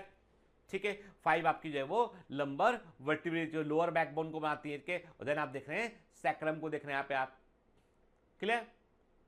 ठीक, तो हमने क्या कहा आपसे कि ये वर्टिब्रल कॉलम को ये दिखाई पड़ रहा है ना। देखिए है ना। अब देखो बेटा यहाँ पे क्या देख रहे हैं आप, आपने कहा यहाँ पे कि आपको जो है वो दिखाई दे रहा है सर्वाइकल वर्टिब्री, थोरेसिक वर्टिब्री दिखाई दे रहे हैं, लंबर वर्टिब्री दिखाई दे रहा है आपको के। देन आप देख रहे हैं कि सैक्रम, आप देख रहे हैं कि सैक्रम में जो है वो 5 वर्टिब्री दैट आर फ्यूज होती है, कॉकिक्स में 4 वर्टिब्री दैट आर फ्यूज होती है, तो उनको हम एक ही काउंट करते हैं। तो सैक्रम देख रहे हैं आप यहाँ पे, और कॉकिक्स को देख रहे हैं यहाँ पे आप। ठीक है, ये आपको सर्वाइकल वर्टिब्री जो है वो दिखाई, जो पूरी वर्टिब्री आपको दिखाई पड़ रही है। तो पहले आप देखिए, सबसे important, the most important count is the cervical vertebrae 7 होती है, कि एग्जाम में कई बार पूछा गया है। थोरेसिक वर्टिब्री जो है वो थोरेक्स का हिस्सा आती है, चेस्ट वाला हिस्सा आती है, वो 12 होती है, जहां पर कि आपकी रिब जुड़ी होती है। फिर देन लंबर वर्टिब्री होती है, then sacrum and the tailbone वाला हिस्सा कॉकिक्स वाला हिस्सा होता है। ठीक है, क्लियर? देखिए आप ना, सर्वाइकल वर्टिब्री देख रहे हैं आप। फर्स्ट वर्टिब्री क्या होती है बेटा, वो एटलस, ये this is the Atlas, this is the Atlas, ये एटलस होती है, और इस पर ही दो ऑक्सीपिटल कुंडल से आपका स्कल जुड़ा होता है। ठीक है, देन आप थोरेसिक वर्टिब्री देख रहे हैं, लंबर वर्टिब्री देख रहे हैं, देन सैक्रम एंड कॉकिक्स जो वास्तव में 5-5 वर्टिब्री के फ्यूज होने पर बनते हैं, इसलिए इनको हम एक ही काउंट, देखिए आप सैक्रम में एक ही काउंट किया हुआ है, कॉकिक्स में एक ही काउंट किया हुआ है। ठीक है ना। एंड सैक्रल जो होता है, सैक्रम जो होती है वो 5 fuse cervical, 5 fuse sacral vertebrae से बनी होती है। ठीक है, और आपको टेलबोन एक यहां पर दिखाई दे रहा है आपको के। फिर आप देखेंगे गौर से कि आपको जो हमारी जो वर्टिब्री होती है ना, वर्टिब्री में कुछ कर्व होते हैं कि जैसे हमने कहा ये सर्वाइकल कर्व है, हमारी वर्टिब्री सीधी नहीं होती कि वो ऐसी होती कि आप देख रहे हैं ना। ठीक, ऐसी होती है। आप देख रहे हैं कि आपको सर्वाइकल कर्व, सर्वाइकल वर्टिब्री में सर्वाइकल ये आपको दिखाई पड़ रहा है, ये सर्वाइकल कर्व दिखाई पड़ रहा है ये आपको, ठीक है। देन आप देख रहे हैं थोरेसिक कर्व दिखाई पड़ रहा है आपका, आपको भी हाथ दिखेगा पीठ में, आपको एक अंदर तरफ झुकाव दिखाई देगा, थोरेसिक कर्व दिखाई पड़ेगा। देन आप देख रहे हैं लंबर कर्व, निचले लंबर कर्व दिखाई पड़ेगा। देन दी सर्कल कर्व के आपको क्लियर कर दूं मैं कि ये जो कर्व है ना, ये इवोल्यूशन के पॉइंट ऑफ व्यू से बड़े इंपॉर्टेंट हैं। क्यों इंपॉर्टेंट है? क्योंकि इसी कारण से हम जो है वो बाइपेडल लोकोमोशन कर पाते हैं, क्योंकि सेंटर ऑफ ग्रेविटी आपका जो है वो ऐसे गुजरता है यहाँ पे, ठीक है ना, ठीक है। सेंटर ऑफ ग्रेविटी ऐसे गुजरता है, आप सीधे खड़े रह पाते हैं। कभी गौर करना आप, कभी आप देखना गाय का या डॉग का, कुत्ते का, किसी का आप देखना वर्टिब्री आपको दिखाई पड़ेगा कि उसके जो वर्टिब्री वो ऐसे है कि वो उसके वर्टिब्री ऐसे के सब ऐसे के, ये उसका हेड वाला हिस्सा है, टेल वाला हिस्सा हट के ऐसे हट के, उसका जो वर्टिब्रल कॉलम है वो ऐसा है, ठीक है। हमारा वर्टिब्रल कॉलम कैसा है? वो ऐसा है, ठीक है। तो क्या हुआ कि यदि डॉग को आप दो पैरों पे खड़ा करेंगे तो उसका सेंटर ऑफ ग्रेविटी जो है वो ठीक बीच से नहीं गुजर पाता, इसलिए थोड़ा सा और आगे की ओर गिर जाएगा, उसके वो दो पैरों पे लंबे समय तक खड़ा नहीं रह पाएगा। लेकिन हमारा जो सेंटर ऑफ ग्रेविटी है ये बिल्कुल ठीक बीच से यहां से गुजरता है, इसलिए कुल मिलाकर बॉडी का वेट दो इक्वल हिस्सों में बढ़ जाता है, और इसके चलते क्या होता है कि सेंटर ऑफ ग्रेविटी ठीक बीच से गुजर रहा है तो हम आगे की ओर फॉल नहीं करते, ना पीछे गिरते ना आगे गिरते हैं, ठीक है। क्योंकि हमारा, और ये सेंटर ऑफ ग्रेविटी फिजिक्स में पढ़ेंगे आपके, ये बिल्कुल किसी ऑब्जेक्ट को स्टेबल करने के लिए बड़ा इंपॉर्टेंट फोर्स होता है। आप देखें कि सेंटर ऑफ ग्रेविटी ठीक बीच से गुजर गया, कि जैसे आप देखते हैं कि पीसा की झुकी मीनार वो गिरती नहीं है, क्योंकि जो है सेंटर ऑफ ग्रेविटी जो है उसके ठीक बीच से गुजर रहा है, वहां से एक लेवल के ऊपर झुक जाएगी तो वो गिर भी जाएगी, ठीक है। लेकिन वो मैनेज किया हुआ है अभी इसको सेंटर ऑफ ग्रेविटी ने। चलिए, तो अभी हम फिजिक्स नहीं पढ़ते, अभी हम बिल्कुल अपने वापस लौट के आते हैं सब चैप्टर पे अपने। तो देखिए क्या देख रहे हैं आप वर्टिब्री देख रहे हैं। वर्टिब्री में आपको दिखाई पड़ रहा है, क्या दिखाई पड़ रहा है? एक के ऊपर एक वर्टिब्री रखी हुई है, और बीच में इनके जो है वो एक गैप है। आप देख रहे हैं कि न्यूरल कैनाल है, जिससे कि स्पाइनल कॉर्ड, ये this is the spinal cord, ये स्पाइनल कॉर्ड इससे निकलता हुआ, ये स्पाइनल कॉर्ड दिखाई पड़ रहा है आपको निकलता हुआ, ठीक है, ठीक है। ये एक के ऊपर एक रखे हुए हैं, और ये क्या है बेटा? ये आपको दिखाई पड़ रहा है, ये है न्यूरल कैनाल वाला हिस्सा है, ठीक है। ध्यान से देखिए, आप देख रहे हैं, एक के ऊपर एक के, ठीक है। जब कभी आप जो है वो अपनी रीढ़ की हड्डी पर, अपनी वर्टिब्रल कॉलम पे आप हाथ फिरते, आपको जो है कुछ एक कंगूरे से उभार दिखाई पड़ते ना, तो वो उभार ये है, वो उभार, ठीक है। फिर देखिए आप देख रहे हैं कि जो बॉडी वाला हिस्सा, वो सेंट्रम मतलब सेंट्रम वो हिस्सा है जो वर्टिब्री का बॉडी वाला हिस्सा कहलाता है, और एक के ऊपर एक सेंट्रम रखे होते हैं, इसलिए वर्टिब्री एक के ऊपर एक अरेंज होती है, ठीक है। फिर क्या देख रहे हैं आप? और ये सेंट्रम वाला हिस्सा आगे तरफ होता है, ये आगे तरफ होता है बॉडी के, जो पिछला जिस हिस्से को आप हाथ लगा सकते हो ना पोस्टीरियर के, मैंने कहा ना पीछे में ऐसे हाथ लगा सकता हूं, ये हिस्सा क्या है? ये हिस्सा जो है वो आपका स्पाइनस प्रोसेस उभरा हुआ होता है, इसलिए आपको दिखाई पड़ता है उभार, एक के बाद एक दिखाई पड़ते हैं, ठीक है, क्लियर। फिर आप देख रहे हैं इसमें कि आपका जो बीच वाला ये वर्टिब्रल फोरामेन है, जिससे कि आपका जो है वो स्पाइनल कॉर्ड जो है वो गुजरता है। फोरामेन मतलब होता है एक बड़ा पोर, फोरामेन का मतलब है एक बड़ा छेद जहां से कोई स्ट्रक्चर गुजरता है, ओके। तो हमने देखा कि आपको वर्टिब्रल फोरामेन यहां पर दिखाई पड़ रहा है, ठीक है, क्लियर। फिर आप देख रहे हैं आपको कि यहाँ पर जो है वो मैंने दो सबसे इंपॉर्टेंट पार्ट इसका क्या बेटा? वो सेंट्रम है, सेंट्रम से एक के ऊपर एक वर्टिब्री अरेंज होते हैं, और वर्टिब्रल फोरामेन है, इससे स्पाइनल कॉर्ड जो है वो गुजरती है, ठीक है, क्लियर। तो देखिए ये फर्स्ट वर्टिब्री देख रहे हैं आप, Atlas, this is the Atlas. ये क्या है बेटा? यहां पर ऑक्सीपिटल कोंडाइल, दो ऑक्सीपिटल कोंडाइल यहां पर आकर जुड़ते हैं, और यहां पर जो है वो वास्तव में आपका स्कल जो है वो यहां पर जुड़ा होता है इन दोनों जगह पर, के दोनों ऑक्सीपिटल कोंडाइल यहां पर जुड़े होते हैं, ठीक है। देखिए ध्यान से आप देख रहे हैं ये फर्स्ट वर्टिब्री C1 एटलस को देख रहे हैं आप एटलस में क्या देख रहे हैं आपको दिखाई पड़ रहा है ये जो है superior articular surface of the lateral mass for the occipital condyle. Occipital condyle को जुड़ने के लिए जो आर्टिकुलर सरफेस है, जो जगह प्रोवाइड की, उसको हम क्या बोलते हैं? Superior articular surface of lateral mass for occipital condyle. के बीच में आप वर्टिब्रल फोरामेन को देख रहे हैं आप, कि आपको जो है वो दिखाई पड़ रहा है यहाँ पे जो है वो कि बीच में आपको बड़ा सा वर्टिब्रल फोरामेन दिखाई पड़ रहा है, ठीक है ना। तो अभी बाकी हिस्से याद करने की जरूरत नहीं है कि ग्रूव वगैरह सब मेडिकल के काम का है। अभी आपको जो दिमाग में रखना है कि तो वर्टिब्रल फोरामेन होता है बीच में, और आप देख रहे हैं इसमें कि आर्टिकुलर सरफेस होती है जो ऑक्सीपिटल कोंडाइल को जुड़ने में हेल्प करती है, ठीक है, दैट इज इंपॉर्टेंट। फिर the vertebral column is differentiated into the 7 cervical vertebrae हैं, 12 थोरेसिक वर्टिब्री हैं, 5 लंबर वर्टिब्री हैं, एक सैक्रल होती है जो फ्यूज वर्टिब्री होती है, एक कॉकेजियल होती है जो एक फ्यूज वर्टिब्री होती है, ठीक है। और ये जो है वो कहां से? स्कल के ठीक नीचे से शुरू होती है और लास्ट के टेल तक ये पहुंचती है। The number of cervical vertebra are 7 in almost all mammals including the human being के, चाहे जिराफ की बात करें, किसी भी मैमल की बात करें, आपको सर्वाइकल वर्टिब्रेट संख्या में आपको 7 ही मिलेगी आपको, ठीक है। The vertebral column protect The vertebral column protect the spinal cord, supports the head and serve the point of attachment for the ribs and the musculature of the back. अब क्या काम करता है? कोई पूछता है आपसे कि आपका जो वर्टिबल कॉलम है वो वर्टिबल कॉलम क्या काम करता है? तो वर्टिबल कॉलम जो है वास्तव में वो काम नंबर 1, वो स्पाइनल कॉर्ड की सुरक्षा प्रोवाइड करता है। स्पाइनल कॉर्ड जो है सेंट्रल नर्वस सिस्टम का हिस्सा होता है जो वर्टिबल फोरामेन से गुजरता है और इन वर्टिब्री के ठीक बीच से गुजरता है। इसीलिए कभी वर्टिब्री जब स्लिप होती है ना तो स्पाइनल कॉर्ड जो है प्रेस हो जाता है, कंप्रेस हो जाता है, और उस कंप्रेशन से कई बार जो है वो असामान्य प्रकार का दर्द होता है उससे, ठीक है। तो मैंने क्या कहा आपसे कि वर्टिबल कॉलम जो होता है स्पाइनल कॉर्ड को सुरक्षा प्रोवाइड करता है, आपके हेड को सपोर्ट करता है, फर्स्ट वर्टिब्री एटलस जो है हेड को सपोर्ट करता है, serves the point of attachment for the ribs. तो थोरेसिक वर्टिब्री जो होता है वो रिब को जुड़ने में हेल्प करता है, रिब वहां पे जुड़ी होती है, ठीक है। फिर जो आपके रेस्ट ऑफ द वर्टिब्री वहां पे पूरा का पूरा जो बाकी वर्टिब्री में पर जो है वो आपके जो मसल्स होते हैं, जो बैक के मसल होते हैं वो वर्टिब्री पर जुड़े होते हैं, ठीक है। और मैक्सिमम नंबर ऑफ मसल्स आप देखेंगे तो आपके बैक में प्रेजेंट है, आपके पीठ वाले हिस्से में प्रेजेंट है, ठीक है। Sternum is the flat bone on the ventral midline of the thorax के ठीक बीच वाले हिस्से में जो है वो वेंट्रल देखो ये हमारा डॉर्सल सरफेस है, ये हमारा वेंट्रल सरफेस है, क्योंकि यदि हम एनिमल 4 पैर वाले एनिमल होते तो ऐसे हम रहते हैं, ठीक है। तो हमारा ये हिस्सा पिछला हिस्सा ये जो अपर सरफेस है वो क्या है, वो डॉर्सल सरफेस है, और ये हमारा क्या है, ये हमारा वेंट्रल सरफेस है, ठीक है। तो मिड मतलब बीच में, लेटरल मतलब साइड में, ठीक है। तो मैंने कहा वेंट्रल मिड लाइन पर आपको एक फ्लैट बोन दिखाई पड़ता, that is known as the sternum, ठीक है। वहां पर जो है वो जो वो आपका चेस्ट बोन है वो वहां पर जो है आपकी कई सारी रिब्स जो है जुड़ी होती है वहां से, ठीक। तो sternum is the flat bone in the ventral midline of the thorax, ठीक है। देखिए ध्यान से, ये दिखाई पड़ा आपको, मैंने कहा हम किसकी बात कर रहे हैं, this is the sternum, this is the sternum,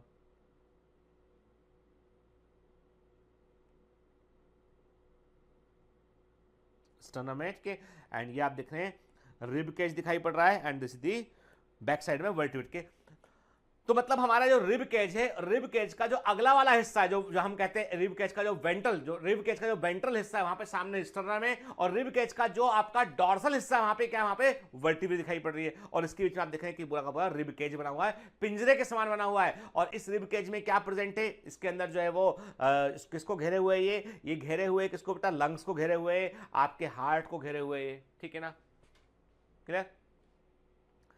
cervical vertebrae, ठीक है, थोरेसिक वर्टिब्री, ठीक है, lumbar vertebrae, sacrum and the coccyx, देख रहे हैं आप, ठीक है। फिर इंटरेस्टिंग बात यह है कि हमारी जो वर्टिब्री होती है, इन वर्टिब्री के बीच में जो है वो देयर आर डिस्क, हम बोलते हैं इंटरवर्टिब्रल डिस्क है, इन कार्टिलेज से बनी हुई डिस्क होती है, ताकि वर्टिब्री जो है वो एक दूसरे के ऊपर ठीक से फिक्स हो सके के। तो हम क्या देखते हैं कि वो डिस्क जो होती है वो फ्लेक्सिबिलिटी, वो फ्लेक्स रिब्स को, वो जो है हमारे जो है वर्टिब्रल कॉलम को फ्लेक्सिबिलिटी भी प्रोवाइड करती है। तो इंटरवर्टिब्रल डिस्क बीच में पाई जाती है यहाँ पे, ठीक है।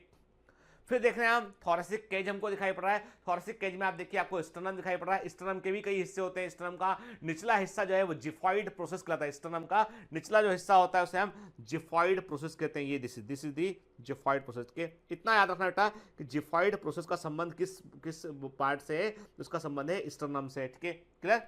फिर इसका जो ऊपरी हिस्सा होता है, ये ऊपरी वाला हिस्सा जो होता है स्टर्नम का, उसको हम मैनुब्रियम कहते हैं, ठीक है। तो ये जो वर्ड है, ठीक है, टर्मिनोलॉजी कि मैनुब्रियम, जिफॉइड प्रोसेस है ना,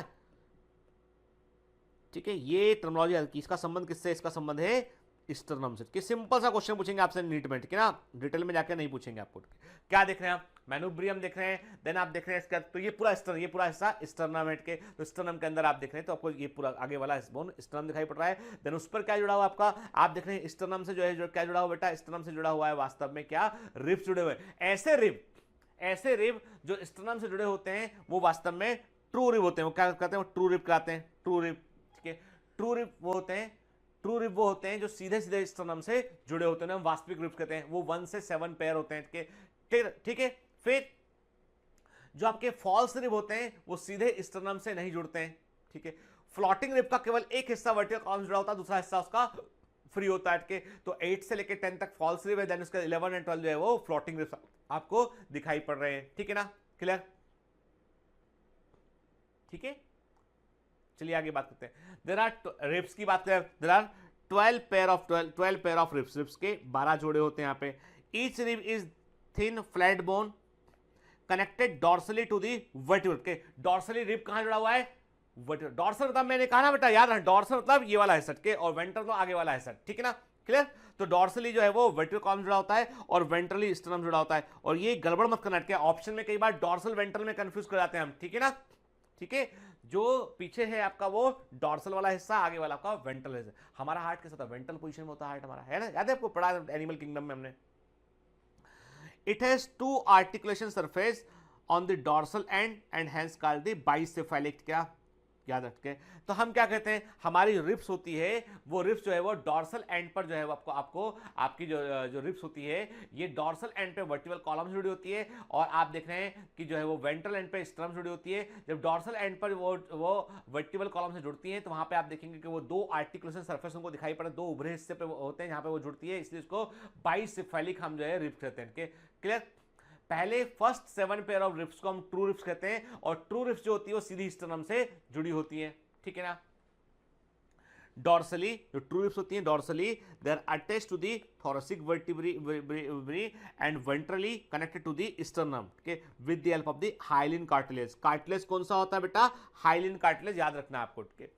तो डॉर्सली आपकी जो ट्रू रिब्स होती है वो थोरेसिक वर्टिब्रे से जुड़ी होती है, वेंट्रली वो जुड़ी होती है किससे बेटा, वो इस वेंट्रली स्टर्नम से जुड़ी होती है। तो जो स्टर्नम से जुड़ी हुई है वो ट्रू रिब्स है। इसके अलावा 8th, 9th and 10th pair of rib ये आगे स्टर्नम से नहीं जुड़ती हैं, बल्कि ये आगे स्टर्नम से नहीं जुड़ती, बल्कि ये 7th रिब से, ये जो आपका हमने कब से कहा, जो 7th रिब है 1 से लेके 7 पेयर ऑफ रिब क्या थी, वो था आपका ट्रू रिब थी। तो ये 7th रिब से जुड़ती है with the help of the hyaline cartilage. इसका मतलब ये है कि वो रिब कौन सी है जिस रिब पर दूसरी रिब आकर जुड़ती है, वो रिब कौन सी है जिस रिब पर दूसरी रिब आकर जुड़ती है, तो वो है बेटा जो दूसरी पसलियां आकर जुड़ती है, रिब्स आकर जुड़ती है, वो है 7th रिब के। 7th रिब पर जो है वो बाकी 8th और 9th और 10th जो है वो रिब जो है वो कनेक्ट होती है, तो ये इसको बोलते हैं फॉल्स रिब बोलते हैं, क्योंकि ये स्टर्नम पर डायरेक्ट कनेक्ट नहीं हुई, ये कनेक्ट कहां हुई, ये कनेक्ट हुई है 7th रिब पर, ठीक है।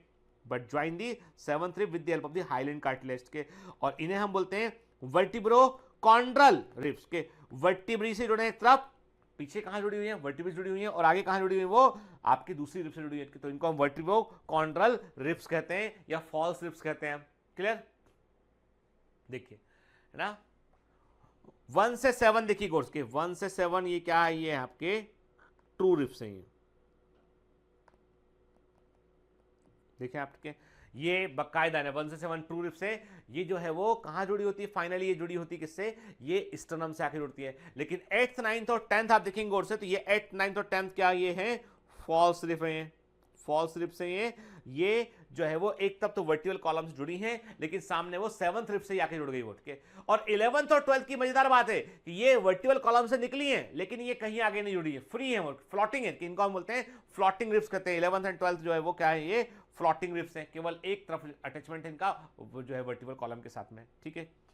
देखिए गौर से थोरस, ठीक है, देखिए गौर से 1 से लेके 7 तक ट्रू रिब्स स्टर्नम से कनेक्टेड है, 8th, 9th and 10th connected to the 7th rib, false rib है, और 11th और 12th फ्री है, वो फ्लोटिंग रिब्स है, क्लियर, ठीक है। ये देखिए आप है ना, तो ये मैं आपको अलग अलग इमेज इसलिए दिखा रहा था कि आपके एकदम दिमाग में बैठ जाए कि किस तरीके से होता है हमारा सिस्टम, हमारा जो है पीछे कहा हमने वर्टिब्रल कॉलम, देखो इसमें इमेज में हमने क्या वर्टिब्रल कॉलम को हमने हटा के दिखाया, आपके सामने कहां पर अटैचमेंट होता है, ये ध्यान से आपको देखना है, ठीक है। एक्सरे देखते हैं आप, जब आप डॉक्टर बन जाएंगे ना तो आपको ऐसे एक्सरे देखने पड़ेंगे आपको, ठीक है। और एक्सरे के लिए जो है वो कई जो है बड़ी सारी बुक्स जो है वो पढ़नी पड़ती है आपको। मेरे पास, मैं देख रहा था कि मेरे पास कहाँ गया बुक्स, तो मेरे पास भी एक बड़ा सा बुक्स इसमें कि एक्सरे के बारे में जिक्र किया हुआ है, ठीक है। देख रहा हूँ, दिख नहीं रहा मुझे कहीं, के तो यहाँ पे मेरा बिल्कुल जहाँ रिकॉर्डिंग करता हूँ बिल्कुल बाजू वहाँ पे मेरा लाइब्रेरी भी है यहाँ पे, तो यहाँ पे कई सारे बुक्स रखे होते हैं। तो एक्सरे जो होते हैं ना, हम लोगों को जब हम मेडिसिन में पढ़ते हैं तो हम लोग कम से कम समझ लीजिए आपको कितने एक्सरे देखने पड़ते हैं। आपको ड्यूरिंग जब आप पीजी करते हैं आपको कम से कम जो है 10 या 20 हज़ार एक्सरे देखने पड़ते हैं। इतने एक्सरे देखने पड़ते हैं आपको के हर दिन में। कहीं ना हर नॉर्मल रूटीन जांच का हिस्सा है जो है चेस्ट एक्सरे के। तो हम देख रहे हैं कि हमें जो है वो चेस्ट एक्सरे दिखाई पड़ा। आप देखिए इसमें रिब्स, आप बाकायदा रिब्स को देख सकते हैं। आपकी जो जो जो इसकी इस एक्सरे के अंदर जो आपको दिखाई पड़ रहा है ना, आपको किस जो जो जो क्लैरिटी है, जो लंग्स का जो इंप्रेशन दिखाई पड़ रहा है आपको, कार्डियक इंप्रेशन, यानी इस एक्सरे में कई सारी फाइंडिंग्स हैं। अभी यहां पर डिस्कस करने का वो नहीं है बेटा, लेकिन ये है कि इस एक्सरे से हमें कई सारी जानकारियां मिल जाती हैं। ठीक है, आपको भी पढ़ने का मौका मिलेगा। लास्ट 2 पेयर जो होते हैं 11th एंड 12th वर्टिब्री जो 11th एंड 12th रिब्स जो होते हैं, ये एक तरफ जो है वो वेंट्रली है, हम वेंट्रली ये कनेक्टेड नहीं होते हैं। ठीक है, इनको हम फ्लोटिंग रिब्स बोलते हैं। ठीक है, इनको क्या बोलते हैं? फ्लोटिंग रिब्स बोलते हैं। तो फ्लोटिंग रिब्स का संबंध केवल और केवल वर्टिकल कॉलम से होता है, लेकिन वेंट्रली वो स्टर्नम से कनेक्टेड या दूसरी रिब से कनेक्टेड नहीं होती है। तो फ्लोटिंग रिब्स कौन सी होती है? 11th एंड 12th रिब जो है वो फ्लोटिंग रिब्स होती है। थोरेसिक वर्टिब्री, रिब्स और स्टर्नम ये टुगेदर मिलकर क्या बनाते हैं? ये बनाते हैं बेटा रिब केज बनाते हैं। थोरेसिक वर्टिब्री का नंबर कितना था? थोरेसिक वर्टिब्री का नंबर था 12। थोरेसिक वर्टिब्री 12 थी। रिब कितनी है? 12 पेयर ऑफ रिब है। आई बात समझ में? ठीक है, यानी हर एक रिब जो है वो थोरेसिक वर्टिब्री से ही जो कनेक्ट होती है उठ के। तो थोरेसिक वर्टिब्री 12 थी, तो 12 पेयर ऑफ रिब से प्रेजेंट था आपके पास में। ठीक है ना? तो थोरेसिक वर्टिब्री डोर्सल साइड में थोरेसिक वर्टिब्री होगा। ठीक है, वेंट्रल साइड में क्या होगा? स्टर्नम होगा, है ना? और जो लेटरल साइड में क्या होगा? रिब होगा, उससे पूरा का पूरा रिब केज बनेगा। देखिए ध्यान से ना, ये हम देख रहे हैं रिब केज के। थोरेसिक वर्टिब्री दिखाई पड़ रहे हैं आपको, आप देख रहे हैं स्टर्नम दिखाई पड़ रहा है आपको, और रिब्स दिखाई पड़ रहे हैं। थोरेसिक वर्टिब्री डोर्सल साइड में है, स्टर्नम वेंट्रल साइड में है, और लेटरल साइड में क्या है? रिब्स दिखाई पड़ रहे हैं। इससे पूरा का पूरा एक पिंजरा ऐसा बन गया। इसे क्या बोलते हैं? हम बोलते हैं रिब केज कहते हैं इसे हम। ठीक है, क्लियर? देखिए ध्यान से ना, ये एनसीईआरटी का इमेज है, बड़े ध्यान से देखिएगा इसको। एनसीईआरटी का इमेज है, बड़ा इंपॉर्टेंट इमेज है। ठीक है ना बेटा? True ribs, false ribs and the floating ribs के, और ये आईएमपी है, इंपॉर्टेंट है तो है, मतलब एग्जाम में आएगा। एनसीईआरटी का इमेज भूलना नहीं, और स्पेशली जब बोन्स वाला हिस्सा पढ़ रहे हैं ना, तो मैं क्लियर करूं उनके। कई लोगों के दिमाग में है कि बोन्स में जाके बोन्स का डिटेल का स्ट्रक्चर, अंदर की नर्व सप्लाई, अंदर का ब्लड सप्लाई सब पढ़ेंगे। ठीक, वो एग्जाम में आएगा ही नहीं। एग्जाम में क्या आएगा? एनसीईआरटी ने जो बताया वो उसके आसपास ही एग्जाम में आएगा। इसलिए प्लीज के ये मुझसे एक्सपेक्टेशन मत रखना आप कि मैं आपको जाकर सिलेबस के बाहर रैंडमली कुछ भी है जो मुझे आता है। मुझे क्या आता है इसके लिए आपको देखना पड़ेगा नेक्स्ट मेडिको चैनल के, कि मैं क्या पढ़ा सकता हूं उनके वहां। तो इसीलिए अभी आपको जो है वो केवल और केवल अपना दिमाग जो है वो एकदम फोकस रखना है कि क्या एग्जाम में आता है वो पढ़ना है। हाँ, ये जरूर है कि बोन्स की इंटरनल स्ट्रक्चर के ऊपर मैं आपको एक छोटा सा लेक्चर के दौरान बता दूंगा आपको मैं। ठीक है, आगे की बोन का थोड़ा हिस्टोलॉजी के बारे में बेसिक जानकारी जहां पर एमसीक्यू एग्जाम में पूछा जाता है वो हम कवर कर लेंगे। लेकिन मैं क्लियर कर दूं कि पहला प्रायोरिटी ये है, 99.9% क्वेश्चन आता है एनसीईआरटी से, पहली प्रायोरिटी एनसीईआरटी ही है। क्लियर? समझ गए बात को, है ना? इसलिए जो लेफ्ट और राइट ज्यादा देखने की होती है, क्योंकि आपको बहुत सारा कई अभी जैसे चैप्टर खत्म होगा, बहुत सारे ज्ञानी लोग आके बोलेंगे सर हमारे इसमें नोट्स में ये भी लिखा है हमारे। अरे भैया वो लिखा सब है, लिखा है के वो लिखा है जिसको मेडिकल कॉलेज के पहले यहीं पढ़ा दिया गया है, तो वहां तक पहुंचने की चांस ही नहीं मिला। इसलिए प्लीज, है ना, तो फोकस एनर्जी का सही जगह पे इस्तेमाल कीजिए, क्योंकि बहुत सारा है फिजियोलॉजी के अंदर पूछने को। ठीक है, तो आपसे वो बेसिकली एग्जामिनर जो है बेसिकली आपसे बोन्स के आइडेंटिफिकेशन के बारे में, बोन्स के यूनिक फीचर के बारे में, ठीक है, वो जानकारी पूछता है आपसे। और ये जो लेवलिंग वाले क्वेश्चन है ना, ये बोन्स में अधिक आते हैं आपको। ठीक है, क्लियर? फिर अब बात करते हैं हम अपेंडिकुलर स्केलेटल की बात करते हैं आपके। The bones of the limbs along with their girdles के, गिर्डल्स मतलब जहां पे जुड़ा होता है, जहां पे के अपर लिम जुड़ा होता है पेक्टोरल गिर्डल में के, और लोअर लिम जुड़ा होता है पेल्विक गिर्डल में के। तो हम क्या बोलते हैं? हम बोलते हैं लिम्स के upper limbs and lower limb, और साथ में गिर्डल्स के, कौन से गिर्डल्स? पेक्टोरल गिर्डल और पेल्विक गिर्डल मिला के क्या बनता है? अपेंडिकुलर स्केलेटल बनता है। हर एक लिम्ब के अंदर 30 बोन होती है। वेरी वेरी आईएमपी, भूलना नहीं सुनके, आपके चाहे अपर लिम हो चाहे लोअर लिम उठ के, हर एक लिम में आपकी जो है वो कितनी थी? 30 बोन्स होती है। इसका मतलब ये हुआ कि 80 बोन्स तो थी आपकी एक्सल स्केलेटल सिस्टम में, 126 बोन थी आपकी कहां पर? एपेंडिकुलर स्क्लेरल सिस्टम में, याद है हमने हिसाब किताब लगाया था नेट के, और 120 ने 30 upper limb, 30 upper limb, 30 lower limb, 30 lower limb, कितनी हो गई ये 120, यानी 120 बोन तो यही हो गई। इसका मतलब टोटल 6 बोन, टोटल 6 बोन कहां बची है आपकी, टोटल 6 बोन बची कहां पर आपकी, वो बची है आपके कहां पर, वो बची है आपके ग्रिडल्स के लिए बची हो, है ना। आगे बात करते हैं इस पे भी हम, देखिए appendicular skeletal and the axial skeletal, समझ गए ना। अभी हम इसको समझ चुके हैं, स्कल को देख लिया हमने, वर्टिकल कॉलम को देख लिया हमने, रिब केज को देख लिया हमने, है ना, ठीक है, सब समझ लिया हमने यहाँ पे। अब बात करेंगे यहाँ पे हम किसकी, हम बात करेंगे भी अपेंडिकुलर स्केलेटल सिस्टम की। देखिए आप, है ना, ये अपर लिम्ब दिखाई पड़ रहा है आपको, ये लोअर लिम्ब हो गया बेटा, और ये आपका अपर लिम्ब हो गया, ठीक है, क्लियर। देखिए तो अपेंडिकुलर स्केलेटल में मैंने कहा कि पेक्टोरल ग्रिडल, देखिए अब पेक्टोरल ग्रिडल की बात करें यहाँ पे हम, पेक्टोरल ग्रिडल में क्या क्लेविकल और स्केपुला शामिल है इसके अंदर, ठीक है। और आप देख रहे हैं इसमें कि आपको पेक्टोरल ग्रिडल अपर, यदि हमें क्या अपर लिम्ब में दिखाई दे रहा है कि क्लेविकल और स्केपुला दिखाई दे रहे हैं आपको यहाँ पेट के, और जो है वो लोअर जो है वो, अब उसके अलावा arm, four arm and hand होता है इसमें के। फिर इसके ऐसे ही हम बात करेंगे लोअर लिम्ब की बात करेंगे, हमें पेल्विक ग्रिडल दिखाई पड़ेगा और लोअर लिम्ब दिखाई पड़ेगा हमें, ठीक है ना, क्लियर। चलिए the bones of the hand, four limb, upper limb की बात कर रहे हैं हम, ठीक है, ह्यूमरस, रेडियस एंड अल्ना, ठीक है, देखो ध्यान से, वेरी वेरी, ये है ह्यूमरस, ठीक है, ह्यूमरस है ना, humerus and radius and ulna. जो हमारे, मेरी बात ध्यान के, ह्यूमरस अपर लिम्ब के, जो ह्यूमरस है अपर लिम्ब में, सुनिए बात ध्यान के, मुझे मालूम है लेक्चर लंबा हो गया है के, तो पॉज कर लीजिए उसको, है, घूम के जाइए, चाय पी के जाइए, लेकिन प्लीज सुनिए मेरी बात को फुल अटेंशन से। जो अपर लिम्ब के अंदर ह्यूमरस है, वही लोअर लिम्ब के अंदर क्या है बेटा, फीमर है, ठीक है। यानी जहां ये ह्यूमरस की जब जुड़ा है आगे, वैसे ही फीमर जुड़ा होता है पहले, के याद है, मतलब हम कंपेयर कर रहे हैं। तो ये ह्यूमरस है, ह्यूमरस कहां जुड़ा हुआ है, पेक्टोरल ग्रिडल पे जुड़ा हुआ है। पेक्टोरल ग्रिडल पे क्या है, आप देख रहे हैं स्केपुला, स्केपुला के पास में साइट होती है, जिस साइट पर आप देख रहे हैं एक प्रोसेस बाहर निकला है, और वहां पर जो है अपर लिम्ब जो है वो ग्लिनोइड कैविटी के, हम देखते हैं वहां पर जो है वो ग्लिनोइड कैविटी, वहां पे उस पे वो जुड़ा होता है, के ज्वाइंट देखेंगे तो कैविटी के बारे में बात करेंगे हम। तो हमने कहा यहाँ पे कॉलर बोन क्या होती है, this is the collar bone, this is the collar bone, इसे बोलते हैं हम clavicle, this is the collar bone, के इसे हम क्लेविकल कहते हैं, कॉलर बोन कहते हैं हम, ठीक है। तो मैंने क्या कहा आपसे कि फोर लिम्ब में ह्यूमरस है, रेडियस अल्ना, के ह्यूमरस रेडियस अल्ना हो गए, ठीक है, ठीक। कार्पल रिस्ट बोन होते हैं, जो असंख्या में 8 होते हैं कार्पल के, हमने कहा आपसे ये कार्पल जो है आपकी रिस्ट बोन है, के। तो देखो एक तो हो गया है ह्यूमरस, ठीक है, एक हो गया है रेडियस, एक हो गया है अल्ना, ठीक है। कार्पल कितना हो गया है, 8 हो गया है, एक रिस्ट बोन के। मेटाकार्पल कितने होते हैं, 5 होते हैं, और फाइलेंजेस के अंदर जो है वो 14 बोन होते हैं, पांचों उंगलियों को मिला के 14 बोन होते हैं। एक्चुअली में क्या होता है बेटा कि 4 उंगलियों के, 4 जो फिंगर होती हैं, इन 4 फिंगर में 3-3 बोन के, 1 देखना आप, 1 2 3, 3-3 बोन है इसके अंदर के, लेकिन हमारे अंगूठे में 1 and 2, कितना हो गया 4, 3 into 4 12, 13 14, है ना। तो 14 जो है वो फाइलेंजेस के अंदर होती हैं, ठीक है।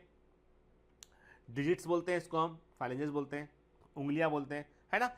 इमेज को बड़े ध्यान से देखिए, and this is the expected question, मैं कह रहा हूं है तो है, एग्जाम में आएगा, है ना बच्चों, ठीक है बेटा, कमांडोस आएगा एग्जाम में।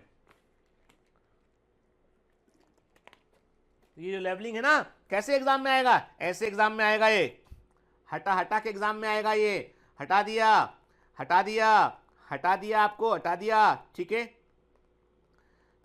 ठीक है, आपको ऐसे हटा देगा वो, है ना, और फिर बोलेगा आपसे वो कि ये है ह्यूमरस, ठीक है, रेडियस अल्ना, ठीक है, बोलेगा ये है ए, ये है बी, ये है सी, इसको मैच करो, ये है 1, ये है 2, ये है 3, तो 1 2 3 को ABC से मैच करो, उठ के ऐसा क्वेश्चन एग्जाम में पूछा जाता है, इसलिए हमें पता होना चाहिए कि क्या एग्जामिनर पूछ सकता है, ठीक है। देख रहे हैं क्लेविकल, देन स्केपुला, ह्यूमरस, जो है वो रेडियस एंड अल्ना, ठीक है ना बेटा, क्लियर है ना। ये कार्पल, मेटाकार्पल एंड फाइलेंजेस, ठीक है। तो एक ह्यूमरस होता है, एक अल्ना होता है, एक रेडियस होता है, एक जो आपने आपसे कहा कि जो है वो आपके 8 कार्पल होते हैं, 5 मेटाकार्पल होते हैं और 14 आपके जो है वो फाइलेंजेस होते हैं। क्लियर, ठीक है। देखिए ना, तो आप देखिए, अब आप देखिए गौर से कि पूरा अपर लिम्ब के अपर लिम्ब में आपको ह्यूमरस दिखाई पड़ रहा है बेटा।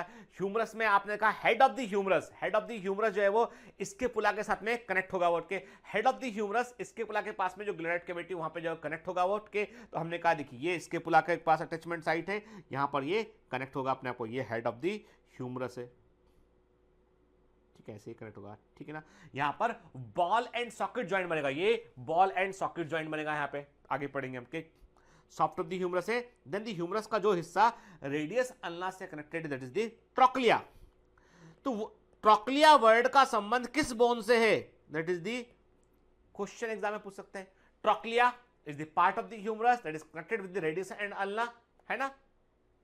मैं चाहूं तो ऑस्टियोलॉजी को और डिटेल में आके पढ़ा सकता हूं, परंतु उसकी अभी रिक्वायरमेंट नहीं है बेटा, ठीक है ना। इसलिए प्लीज ना हमें एग्जाम में ये पता होना चाहिए कि क्या पढ़ना क्या नहीं पढ़ना, ये भी जरूरी है, ठीक है। तो मैंने क्या कहा आपसे कि ट्रोक्लिया वो हिस्सा जो बोल रहा हूं वो पता होना चाहिए, जो एनसीईआरटी में नहीं लिखा पर पता होना चाहिए आपको, ठीक है। Trochlea is the part of the humerus that is connected with the radius and the ulna, ठीक है, क्लियर। देखिए हम ना फिर हम बात करते हैं बेटा जो है आते हैं लोअर लिम्ब पे आते हैं। लोअर लिम्ब में thigh bone is the longest bone, सबसे लंबी बॉडी की सबसे लंबी बोन जो है वो थाई बोन है, फीमर के फीमर। तो जो हमारे अपर लिम्ब में ह्यूमरस था ना वैसे ही था, यहां पर क्या है, यहां पे फीमर है जो पेक्टोरल ग्रिडल से जुड़ा, जो पेल्विक ग्रिडल से जुड़ा होता है। इसके बाद टीबिया एंड फिबुला, आपने मैंने कहा ये हो गया femur longest bone, then the tibia and the fibula, ठीक है। यदि आप देखें यहाँ पे तो टीबिया एंड फिबुला दिखाई पड़ रहा है आपको, टीबिया एंड दी फिबुला, ठीक है। तो देखिए आप, और फिर आप क्या देख रहे हैं, आपको दिखाई पड़ रहा है टार्सल, मेटाटार्सल, फाइलेंजेस एंड दी पटेला, ठीक है। ये एक ऐसा बोन है जो आपके अपर लिम्ब में देखने आपको नहीं मिला है, ठीक है। आप बोलोगे सर यदि एक्स्ट्रा बोन है तो नंबर कैसे फिर सेम होगा, 30 नंबर कैसे होगा, चलो देखते हैं यहाँ पे। मैंने क्या कहा आपसे कि टॉर्सल एंकल बोन 7 होते हैं, वहां पे कार्पल कितने थे वो, वहां पे वो थे 8 थे, ठीक है। यहाँ पे 7 है, ठीक है, मतलब 1, इसीलिए नंबर कितना 30 नंबर मेंटेन रहा वो, ठीक है। तो टॉर्स जो है वो टॉर्सल कितने 7 है, आपके मेटाटॉर्सल कितने हैं 5 है, फाइलेंजेस कितने हैं 14 है, और एक आपका होता है क्या, एक होता है यहाँ पर पटेला। तो कुल कितना हो गया बेटा 30 बोन हो गया लोअर लिम्ब के अंदर भी, के याद रखिएगा।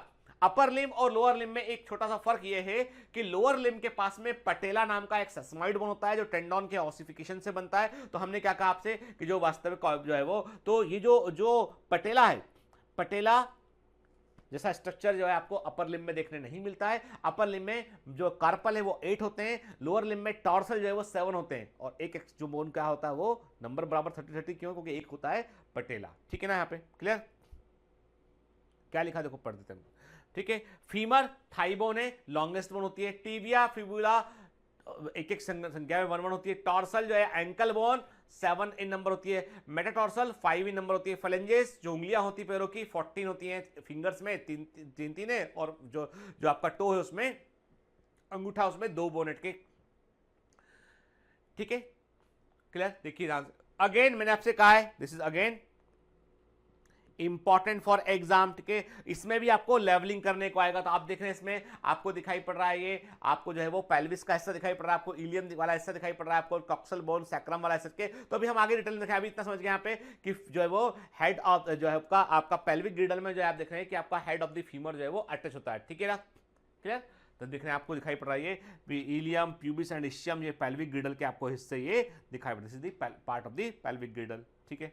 देखिए ना एसिटाबुलम, याद रखिएगा ग्लिनॉइड कैविटी कहां है, ये होती है अपर लिम्ब में, अपर लिम्ब में होती है। जब अपर लिम्ब जो है वो पेक्टोरल ग्रिडल, जब अपर लिम्ब पेक्टोरल ग्रिडल से जुड़ता है तब ग्लिनॉइड कैविटी देखने मिलती है। और एसिटाबुलम कैविटी कहां देखने मिलती है, जब lower limb head of the femur जो है पेल्विक ग्रिडल जुड़ता है। जब head of the femur pelvic ग्रिडल से जुड़ता है तो आपको क्या देखने मिलता है, तब आपको जो है वो एसिटाबुलम कैविटी देखने मिलती है। तो एसिटाबुलम कैविटी कहां देखने मिलती है, जब लोअर लिम्ब का हेड ऑफ फीमर जो है वो जुड़ता है पेल्विक ग्रिडल से, तो आपको क्या देखने मिलती है, आपको जो है वो एसिटाबुलम कैविटी देखने मिलती है, ठीक है। जबकि जब ह्यूमरस का हेड ऑफ द ह्यूमरस जो है वो पेक्टोरल ग्रिडल से जुड़ता है तो आपको ग्लिनॉइड कैविटी देखने मिलती है, ठीक है।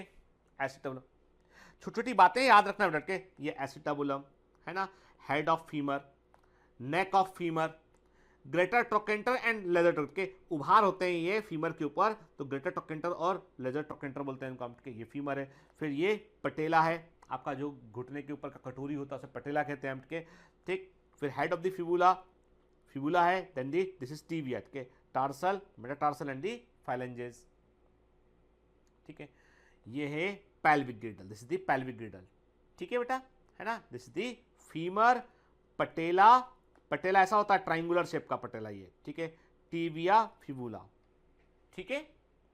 चलिए, एक cup shape bone called patella cover the knee ventrally के, यानी आपके आगे वाला सरफेस क्या वेंट्रल है, पीछे वाला हमारा डॉर्सल के, तो हमने कहा क्या नी कैप, जो नी कैप होता है वो नी कैप जो है पटेला होता है एक्चुअली। देखिए आप पटेला आपको दिखाई पड़ रहा है ये है, this is the patella,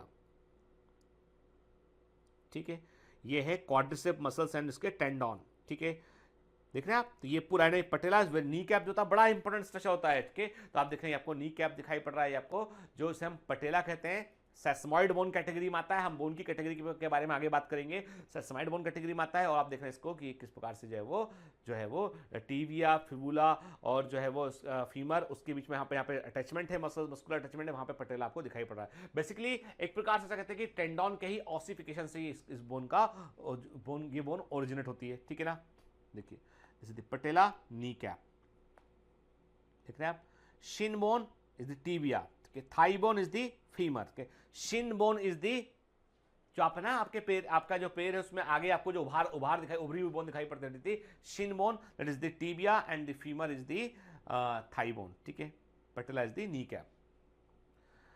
the patella is a sesamoid bone, very IMP कई बार पूछा गया पॉइंट है के, triangular in shape with the apex of the patella facing downwards and the apex of the most inferior lowest part of the patella के apex the lowest part of the patella के, देखो आप ये triangular shape का दिखाई पड़ा पटेला, और narrow part उसका नीचे की तरफ होता है, ठीक है। It is pointed in shape and it gives attachment to the patellar ligament, यहाँ पर पटेलर लिगामेंट जुड़े होते हैं, ठीक है। आप देख रहे हैं पटेला नी कैप दिखाई पड़ रहा है आपको यहाँ पे, और देखिए आप किस प्रकार से इस पे जो है मसल्स आके टेंडन यहाँ पे जुड़ा होता है, देख रहे हैं आप पटेलर टेंडन इस पर जुड़ा होता है, क्लियर, ठीक है। Pectoral and pelvic girdle bone help in the articulation of the upper and the lower limb respectively, and pectoral girdle से क्या जुड़ता है, pectoral girdle से जुड़ता है बेटा क्या upper limb जुड़ता है, और pelvic girdle से क्या जुड़ता है, pelvic girdle से जो है वो lower limb जुड़ता है, ठीक है। और ये जो ग्रिडल होते हैं ये वास्तव में जो ग्रिडल होते हैं बेसिकली ये this girdles are connected with the axial skeletal system के, यानी जो पेक्टोरल ग्रिडल है वो कनेक्टेड किससे, वो कनेक्टेड होता है किससे, वो एक्सल स्केलेटल सिस्टम के। पैल्विक ग्रिडल भी कनेक्ट होता है एक्सल स्केलेटल सिस्टम, इसलिए जो अपेंडिकुलर है हम कह सकते हैं कि जो अपेंडिकुलर स्केलेटन है, जो लिम्स हैं वो आपके मेन एक्सल स्केलेटल से जुड़ा होता है, थ्रू दी ग्रिडल्स के थ्रू वो जुड़े होते हैं। देखिए this is the pectoral ग्रिडल and the pelvic ग्रिडल, ठीक है,